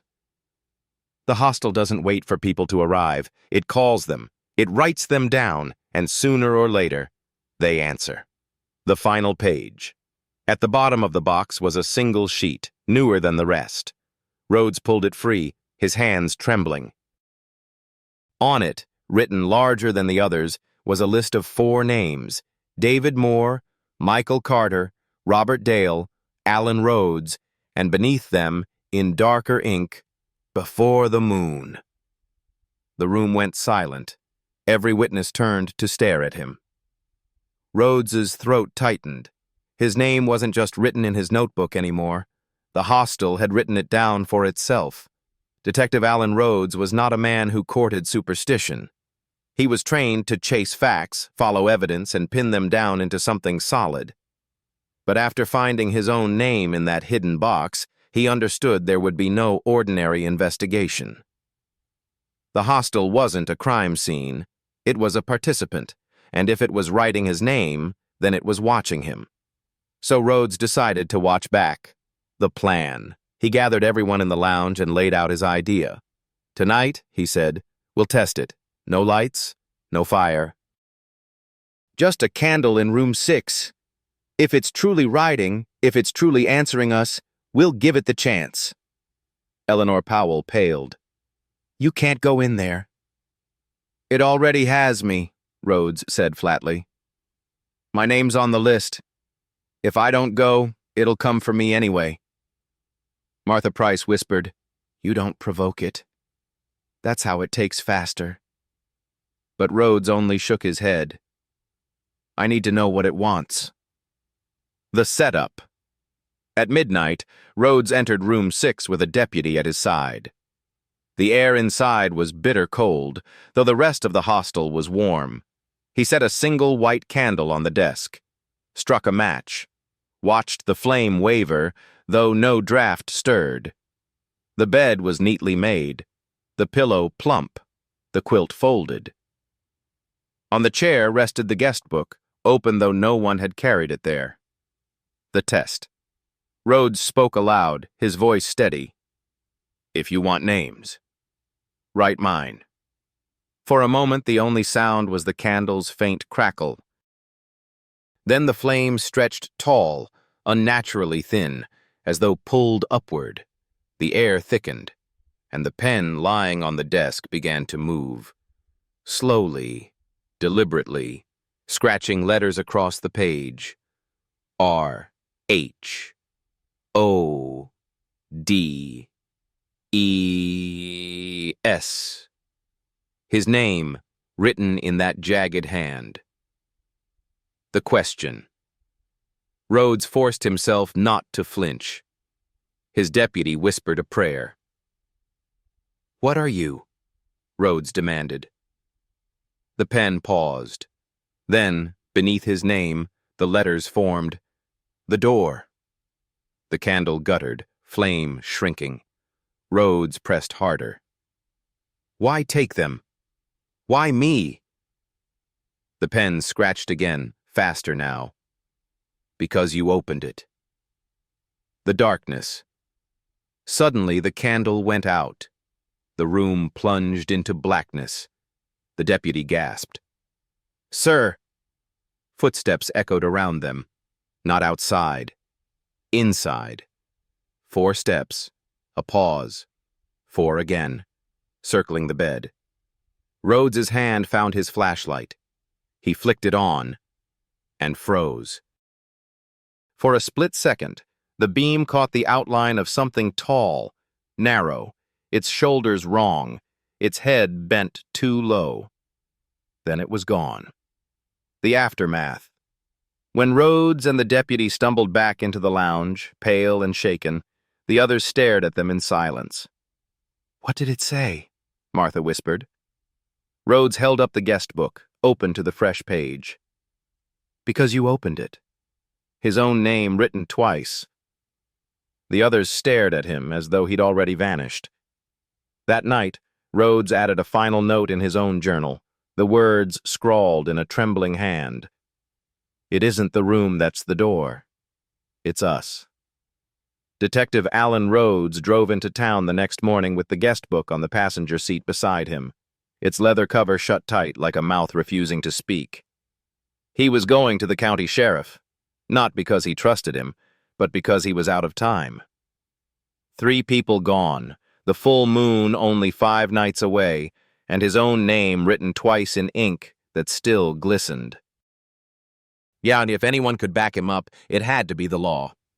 The office sheriff, Nathan Granger, was a thick-set man with white hair and the kind of face carved by years of silence. His office smelled of coffee and gun oil.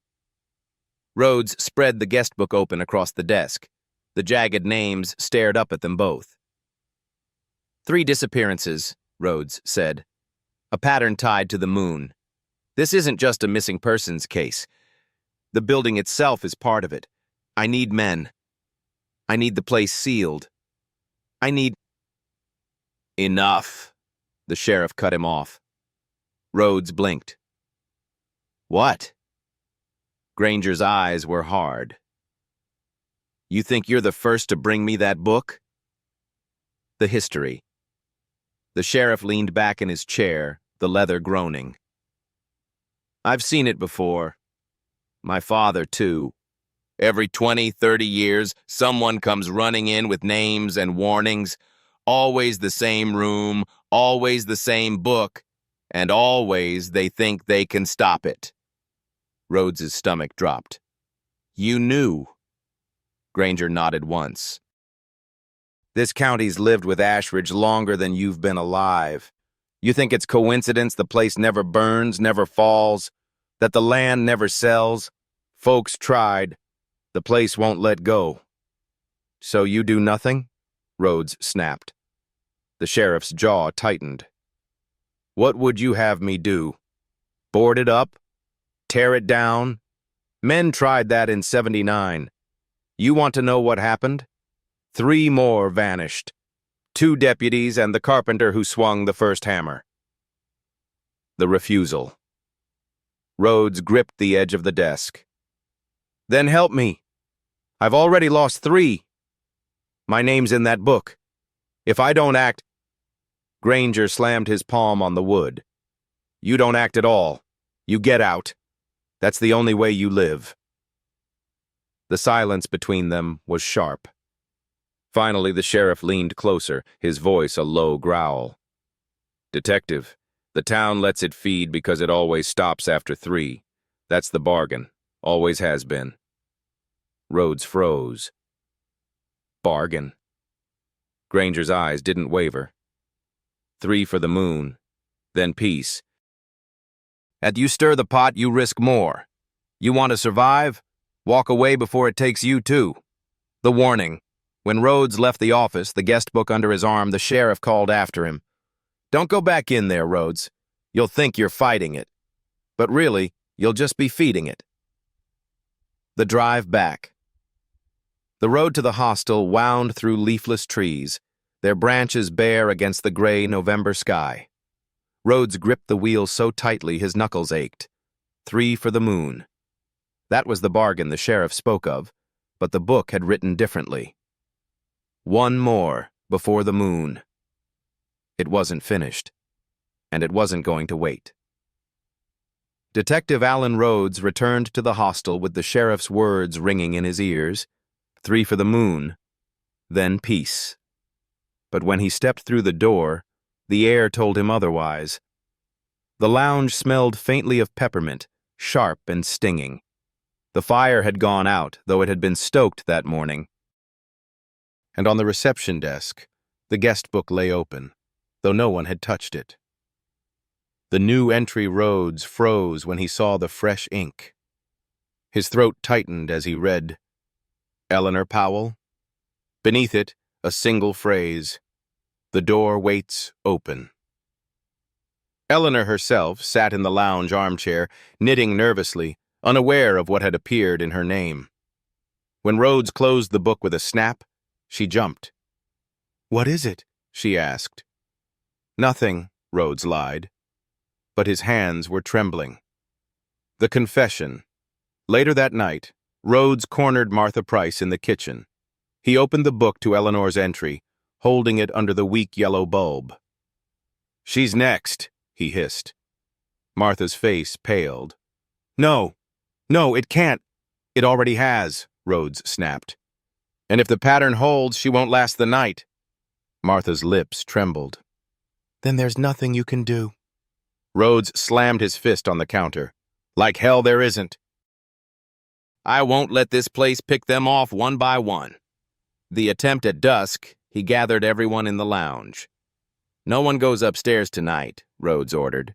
"We stay together. We keep eyes on each other. No one alone. No one near room 6.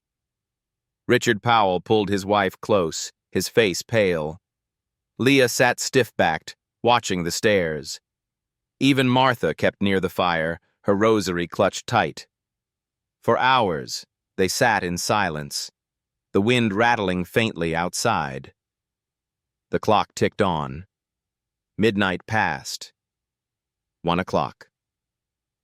By 2, the fire guttered low. Shadows swelled in the corners of the room, and then the sound began. 4 steps. A pause. 4 again. Above them. Room 6. The vanishing Eleanor clutched Richard's arm. "Don't let go," she whispered. But the lights flickered. The room plunged into blackness for the span of a single heartbeat. When they blinked back into light, Eleanor's chair was empty. Her knitting lay on the floor, needles clattering. Richard's hand clutched at air where her wrist had been. He screamed her name, the sound tearing through the hostel. The book. On the desk, the guest book lay open once more. Beneath Eleanor Powell's jagged name, the ink still glistening, were 2 more words. She answered. Rhodes staggered back, bile rising in his throat. He had kept them together. He had held the room shut. He had tried. But the book was never asking permission. It was only keeping count. The morning after Eleanor Powell vanished, her husband was no longer the same man. Richard had always been steady, deliberate, almost plodding in the way he spoke and moved. Now his hands shook constantly, his eyes darted to the ceiling, and he muttered to himself as though holding 2 conversations at once. Detective Alan Rhodes watched him from the corner of the lounge and knew grief had taken root. But grief wasn't the only thing feeding. The voice. It began at dawn. Richard sat rigid in Eleanor's empty chair, staring at the staircase. Then he whispered, "Do you hear her?" Rhodes stepped closer. "Who?" "My wife," Richard said, his voice hoarse. "She's upstairs. She's calling to me." Rhodes's blood ran cold. "What is she saying?" Richard's lips trembled. "She says she's cold. She says the door won't open. She says I have to help her." The confrontation. Rhodes tried to reason with him. "Richard, listen to me. Whatever you hear, it isn't her. The hostel is using her voice." But Richard's face twisted, raw and desperate. "You don't know her voice like I do. 40 years, detective. I'd know it anywhere. That's my wife up there." He stood suddenly, knocking the chair back. "And I won't leave her trapped. Room 6. By nightfall, Rhodes stationed 2 deputies outside room 6. The boards had been nailed back across the frame, though they seemed to groan under some invisible pressure. Richard paced at the end of the hall, muttering Eleanor's name over and over, like a prayer and a curse. At 3 a.m., the sound came again. 4 steps, a pause, 4 again. This time it was louder, closer. Pacing just beyond the boarded door, Richard froze, his head snapping up. "That's her," he hissed. "She's walking." The deputies raised their weapons. "Stay back, sir." But Richard lunged forward, pounding his fists against the wood. "Eleanor! I'm here! Hold on!" The boards rattled violently. The deputies struggled to restrain him, dragging him back. The guest book. At dawn, when the hostel fell silent again, Rhodes returned to the desk. The book was open. Beneath Eleanor Powell's entry, a new line had appeared. "He hears her now." And beneath that, a name freshly inked, Richard Powell. The breaking point. When Rhodes showed him, Richard didn't recoil. He didn't tremble. He only smiled faintly, his eyes hollow. "Good," he whispered. "Then she's waiting for me." Rhodes slammed the book shut, his frustration boiling over. "Don't you understand? Once your name is there, it's already too late." But Richard just turned back toward the staircase, his voice low and certain. "She needs me. And I'm going." That night, Rhodes sat awake in the lounge, dreading what the morning would bring. He already knew the answer. The book was never wrong. The 11th night ended in silence. But silence in Ashridge Hostel was never safety. Detective Alan Rhodes woke before dawn to the sound of shouting. He stumbled into the hall and found 2 deputies struggling at the top of the stairs. Richard Powell was gone. The last sight. The deputies' voices overlapped in frantic bursts. He was pacing. We told him to stay down. He broke free, started ripping at the boards, and then... They both stopped, faces pale. Rhodes barked, "Then what?" One deputy swallowed. The boards. They came off from the inside. Like something was pulling with him. We grabbed him, but he was yanked in. The other added, "We didn't see hands, didn't see anything, just force." And then he was gone. The door slammed shut, the bolts sliding into place without touch. The guest book. When Rhodes reached the lounge, the book was already open. 2 names, written one after the other in dark, wet ink. Richard Powell, Eleanor Powell. And beneath them, a line that made Rhodes's throat tighten. They walked together now. Leah stared at the page in horror. It's writing a story," she whispered. "It isn't just recording. It's telling us what happened. Like it wants us to know." Martha Price shook her head. "Not want. Gloat. It's not warning us anymore. It's proud." Leah's face crumpled. "First Michael, now them. I'm next. I know I am." Rhodes put a hand on her shoulder, though his own hands shook. "No one else is disappearing." "Not if I can help it." But the look in Leah's eyes told him she didn't believe him. Neither did he. The deputy's fear. That evening, 2 of Rhodes's men requested reassignment. "Sir, with respect," one said, "this isn't police work anymore. This is something else, and we didn't sign up to be names in a book." Rhodes stared at them for a long moment, then dismissed them. He didn't blame them. But each man who left him weaker. By nightfall, only 1 deputy remained. The whisper. At 3 a.m., the pacing began again. 4 steps, pause, 4 again. This time, Rhodes didn't move.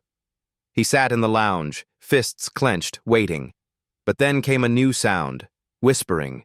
2 voices, low, overlapping, a man and a woman. He strained to hear. Cold. Waiting. Door. The voices rose and fell in unison, circling above. Richard and Eleanor. Still together. The page. At dawn, Rhodes dared to look. The book lay open, fresh ink still wet. They called, and the door answered. Rhodes slammed it shut, bile burning his throat. He wanted to throw it into the fire, but he knew it wouldn't matter. Fire didn't burn this paper, locks didn't hold this door, and the moon was only 4 nights away. By the 12th day, the hostel was nearly empty. David, Michael, Robert, Eleanor, Richard. 5 names claimed. Only 3 guests remained. Leah, Martha Price, and Detective Alan Rhodes himself. The walls seemed to breathe with the absence, each creak louder, each shadow thicker. And Leah, once sharp, confident, insistent, had begun to break. The fear. She sat hunched in the lounge, her knees pulled to her chest, eyes bloodshot from lack of sleep. "It's going to take me," she whispered. "I can feel it. My name's already halfway written. I just haven't seen it yet." Rhodes crouched beside her. "Listen to me. You're not going anywhere. I'll keep you safe." Her laugh was sharp, brittle. "Safe? No one's safe." "You've seen it. The boards don't hold. The bolts don't hold. Even your deputies don't hold." Martha shushed her gently, but Leah shook her off. "It wants me. It always wanted me. Maybe if I give it something else, it'll let me go." The attempt. That night, while Rhodes pored over his notes, Leah slipped away. He found her in the hallway outside room 6, her face pale in the candlelight, the guest book clutched in her arms. "What are you doing?" Rhodes demanded. She turned to him, eyes wild. "Making a bargain." Before he could stop her, she pressed the book to the door, whispering fiercely, "Take him instead. Take Rhodes. Leave me." The candle flickered violently. The air grew sharp with peppermint. The book's pages fluttered open on their own. A pen slid across the paper, scratching furiously. Rhodes lunged forward, yanking the book away. The pen clattered to the floor. The page. On the open spread, 2 names had appeared. Alan Rhodes, Leah Harper, and beneath them the words, "One cannot trade." The collapse. Leah sank to her knees, sobbing. I tried. Rhodes crouched, gripping her shoulders. "Listen to me. That's exactly what it wants. To make you believe you have no choice. Don't give it that power." But his own voice trembled, because the truth was written in ink he couldn't erase, his name beside hers. The hostel hadn't punished Leah for trying to bargain. It had simply claimed them both. The waiting. That night, Rhodes sat in the lounge, the book locked tight in his lap. Leah slept fitfully by the fire, Martha praying softly in the corner. Every hour Rhodes opened the book, hoping the names had vanished. But each time the page stared back, unchanging. Alan Rhodes, Leah Harper, both inked, both doomed. And the moon was only 3 nights away. The 13th day came gray and heavy, clouds dragging low across the valley. The hostel seemed to hold its breath, every window rattling faintly as though in anticipation. Leah sat hollow-eyed by the fire, her hands trembling. Rhodes paced the lounge, his notebook open, his mind racing for strategies that no longer seemed to exist.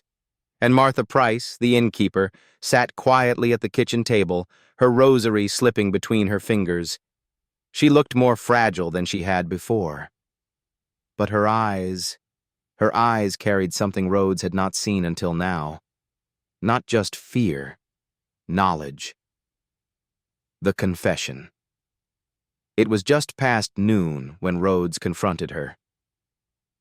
"You know more than you've told us," he said, voice low. "From the very beginning. The guest book. The room. You've lived with this place too long not to." Martha didn't answer at first. She stared at the table, lips moving faintly as though in prayer. Then, finally, she sighed. "You're right," she whispered. "And if I don't tell you now, there won't be time." The past. She spoke slowly, her voice carrying the weight of years. "When I first came here, I was 20. My parents bought the hostel cheap. Too cheap. They thought it was an opportunity. They didn't ask why no one else wanted it." She closed her eyes. "On my second week, I saw my name in the book." Rhodes's breath caught. "Your name?" She nodded. "Martha Price, written neat, bold, in that same awful hand. I was terrified. I begged my parents to leave, but they wouldn't. They said it was nonsense." Her hands shook. "That night, I heard the footsteps.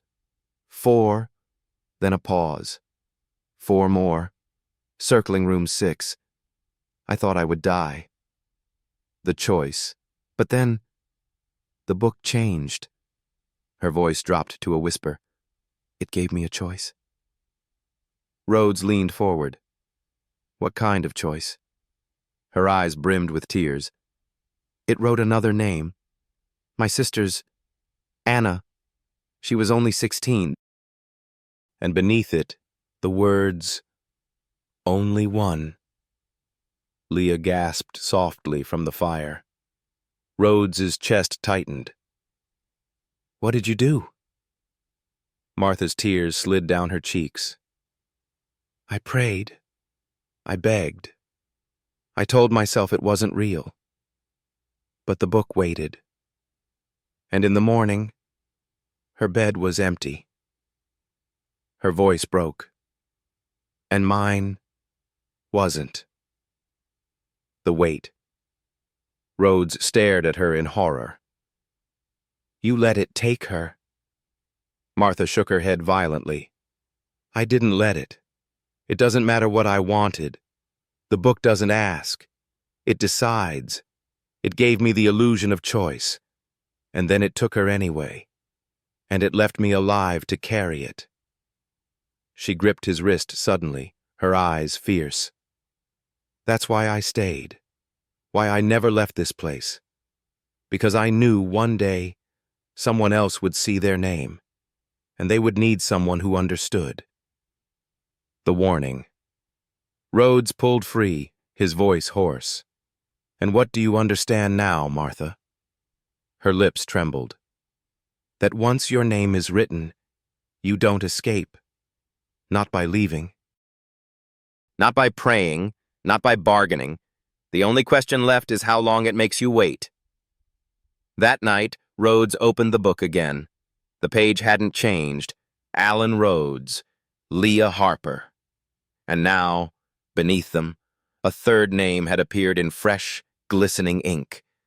Martha Price. The 14th night fell heavy on the hostel. The morning moon loomed only 2 days away, and the building seemed to know it. The air was thicker, the halls colder, every shadow stretched longer than it should. And in the lounge, 3 names stared up from the open guest book, glistening like wounds that wouldn't close. Alan Rhodes, Leah Harper, Martha Price. The last 3. The circle. Rhodes gathered them in the lounge, pulling the furniture into a rough circle around the fire. The flames cracked weakly, as though reluctant to burn. "No one leaves the room tonight," Rhodes ordered. His voice was raw from lack of sleep. "We watch each other. We speak if we hear anything. If the fire goes out, we relight it. If the steps begin, we don't move." Leah hugged her knees to her chest. "And if the book writes again?" Rhodes stared into the fire. "Then we're already finished." The silence. For hours, they sat. The clock ticked louder than it ever had. The wind rattled the windows, but the house itself seemed to be listening. At midnight, Martha began whispering prayers. At 1, Leah dozed, jerking awake at every creak. At 2, the fire guttered. The room plunged into half-darkness. And then the sound came. 4 steps. A pause. 4 again. Directly above them. Room 6. The whispers. Leah clutched her ears. "It's calling my name," she whimpered. "Do you hear it?" Martha shook her head. "No, it's mine. Anna's voice. She's calling for me." Rhodes's stomach twisted. He heard it too. Not Leah, not Martha, but his own name, whispered in the voice of his late wife, Alan. Alan. The sound was so intimate, so familiar that for a heartbeat he nearly rose, nearly obeyed. But he forced himself back into the chair, fists clenched until his nails dug blood into his palms. The candle. At exactly 3 a.m., the fire blew out. All that remained was a single candle on the desk, its flame stretched tall, thin, almost a line. The book lay beside it, its pages fluttering though no breeze stirred. The pen moved on its own, scratching in the silence. All 3 of them watched, frozen, as the words formed. 3 for the door, 3 for the moon. And beneath, their names again. Alan Rhodes, Leah Harper, Martha Price. The dawn. When the sun finally pushed pale light through the windows, the 3 of them still sat frozen in the circle. None of them had slept. None of them had spoken. The book still lay open. The ink still gleamed wet. And the hostel seemed to sigh with satisfaction. Because the moon was almost here. The 15th night settled like a weight over Ashridge Hostel. The morning moon was only 1 night away. The 3 survivors, Rhodes, Leah, and Martha, barely spoke. The silence between them was heavier than the creaking beams. Every glance carried accusation. Every breath seemed to echo. And Leah was unraveling fastest. Leah's outburst. It began at dusk. She paced the lounge like a trapped animal, her fingers clawing at her sleeves. "I can't wait anymore," she whispered. "I can't sit here and let it take me when the moon comes." Rhodes tried to steady her. "We stay together. That's the only way we have a chance." But Leah spun on him, her eyes wild. "A chance? Look at the book, detective. It already has us. It wrote our names. Do you think ink fades? Do you think words lie?" Her voice cracked into a scream. "One of us has to go before tomorrow, or it'll take all 3. Martha's plea. Martha rose slowly, her rosary dangling from her trembling hand. "Leah, please." That's what it wants, to make us turn on each other. Don't you see? It feeds on our fear, our guilt. If we start deciding who goes, we've already given it victory. But Leah shook her head violently. "No, you don't understand. I hear it every night. Michael's voice. He calls me. He tells me the only way to survive is to choose." The argument. Rhodes slammed his fist on the desk, his voice like thunder. "Enough! No one chooses. No one bargains. We hold together, or we're all lost." Leah's laugh was sharp, broken. "You still think you're in control? You think your notebook and your rules mean anything to this place? You're already dead, detective. You just haven't felt it yet." Her eyes burned as she pointed to the book. "It wrote your name first, not mine, not hers, yours. That means you're the key." The struggle. When Rhodes tried to calm her, she lunged for the guest book, clutching it to her chest. "If I give it to the room," she hissed, Maybe it'll spare me." Martha cried out, "Leah, no!" The struggle was frantic. Rhodes wrestled the book from her grasp, pages tearing as they fought. The candle on the desk toppled, rolling in a trail of wax. Shadows lunged across the walls like grasping hands. And then, silence. Leah froze, her eyes wide. Slowly, she backed away, her breath ragged. "It's listening," she whispered. "It heard me." The page. When Rhodes dared to open the book again, a new line had already appeared beneath their names. "One breaks, one bargains, one is taken." The collapse. Leah dropped to her knees, sobbing. "That's me. I'm the one. I broke." Martha knelt beside her, clutching her shoulders. "No, child. Don't give it that. Don't let it decide who you are." But Leah's sobs only deepened. "It's already decided." That night, Rhodes didn't sleep. Neither did Martha. They kept vigil as Leah rocked back and forth by the fire, her whispers filling the room. And though Rhodes tried not to listen, he heard them anyway. She wasn't whispering prayers. She was whispering to the room. The 16th night arrived beneath a sky split wide with silver. The morning moon hung full above the valley, its pale light washing the hostel in a glow that felt less like blessing and more like exposure. Every shadow inside stretched too long. Every sound seemed doubled. The walls of Ashridge Hostel breathed like lungs, and room 6 was no longer waiting. The pull. At dusk, the pacing began early. 4 steps. A pause. 4 more. The rhythm shook the beams of the house. By midnight, the sound wasn't confined to the hall anymore. It moved through the lounge, through the kitchen, through every room at once. The whole hostel was pacing. Leah pressed her hands to her ears, rocking by the fire. "It's calling me," she cried. "It's saying my name over and over." Martha gripped her rosary so tightly the beads cut her palm. "Don't answer. Whatever you hear, don't answer." But Rhodes heard it too. Not Leah's name. Not Martha's. His own. Alan, Alan, Alan. Whispered in his wife's voice. The door. At 3 a.m., the house fell silent. And then, with a groan like the splitting of stone, the boards across room 6 ripped free. The door swung open on its own. Cold air poured down the staircase, sharp with peppermint and iron. The candle on the desk flared tall, thin, white as bone, and the guest book fluttered open to a fresh page. The writing.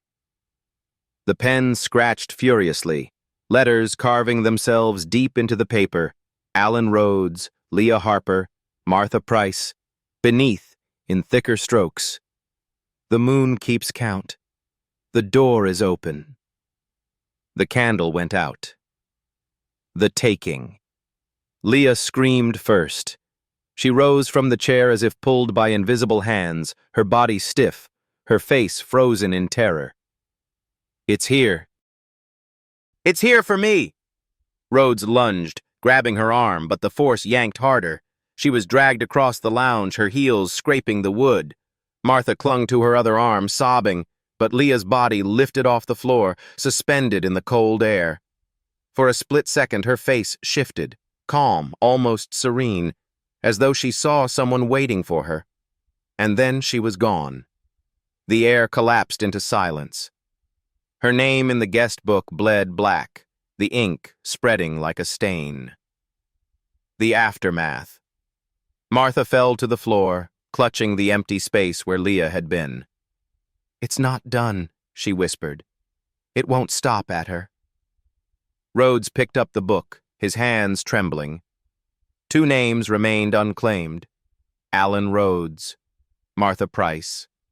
And beneath them, fresh words shimmered in wet ink. 2 for the moonrise. The full morning moon still hung high above the hostel. The night wasn't over, and the door upstairs was still wide open. The hostel was no longer pretending to be a building. Its beams groaned like ribs, its windows shivered like eyelids, and at the end of the upstairs hall, room 6 yawned wide, its darkness spilling into the corridor like breath. Detective Alan Rhodes stood at the bottom of the staircase, the guest book clutched in his hand, Martha Price trembling at his side. Leah was gone. Taken. Only 2 names remained. Alan Rhodes, Martha Price. And the book had written, 2 for the moonrise. The climb. The air grew sharper with every step up the stairs, stinging like peppermint and blood. Rhodes's flashlight flickered, though its batteries were new. Martha clutched his sleeve, her voice breaking. "You don't have to go in. You'll only feed it more." Rhodes shook his head. "It already has me. It's written. The only way this ends is if I see what's inside." At the top of the hall, the door to room 6 stood wide, boards scattered like kindling. The quilt inside lay perfectly folded, the pillow indented as if someone had just risen. And beyond the bed, only shadow, not absence. A presence that filled absence. The threshold. They stepped inside. The air was colder than winter, their breath puffing white. The walls pulsed faintly, as if the room itself were breathing. On the desk lay the guest book, though Rhodes still clutched the copy in his hand, both open. Both pages turning at once, mirroring each other. Words scratched themselves in unison. The door must have 3. Rhodes's throat tightened. It already has 3. It has more than 3. The pen wrote back, faster, deeper. 3 at the moon. Always 3. The choice. Martha dropped to her knees, tears streaming. "It'll take us both. That's what it means. We're the 3. Me, you, and Leah. Tonight's the end." But Rhodes shook his head. He understood now. The book wasn't recording. It was bargaining. Always bargaining. "Not 3 names," he said slowly. 3 doors. He pointed to the pages. Each name is a door. Each disappearance, an opening. And when it has 3 in one cycle... He looked at Martha, his voice breaking. "It doesn't need the building anymore." The shadows surged, swelling toward them, a narrow, towering shape forming in the dark. Too tall, too thin. Shoulders wrong. It leaned low, whispering with many voices at once. "Alan Rhodes. Step through." The final act. Rhodes gripped Martha's hand tight. "Run when I tell you." She shook her head violently. "No! If you go, I go!" The shadow stretched closer, its form blotting out the walls, its head bowing over him like a hunter claiming prey. Rhodes raised the guest book high. "You want a door?" he shouted. "Then take me, but take only me." The shadow froze. The pen scratched one final line across the page. One chosen, one spared. The air split open. Martha screamed as Rhodes was yanked backward into the dark, his body vanishing without a sound, the guest book falling shut on the floor. The room sighed long and deep as though satisfied. And then the door slammed shut. The aftermath. When Martha opened her eyes, dawn was bleeding through the windows. The hostel was silent. Room 6's door stood closed, its boards back in place as though they'd never been torn. On the reception desk, the guest book lay open to a blank page. No names, no words, clean. Martha staggered into the morning light, her rosary clutched so tightly her hand bled.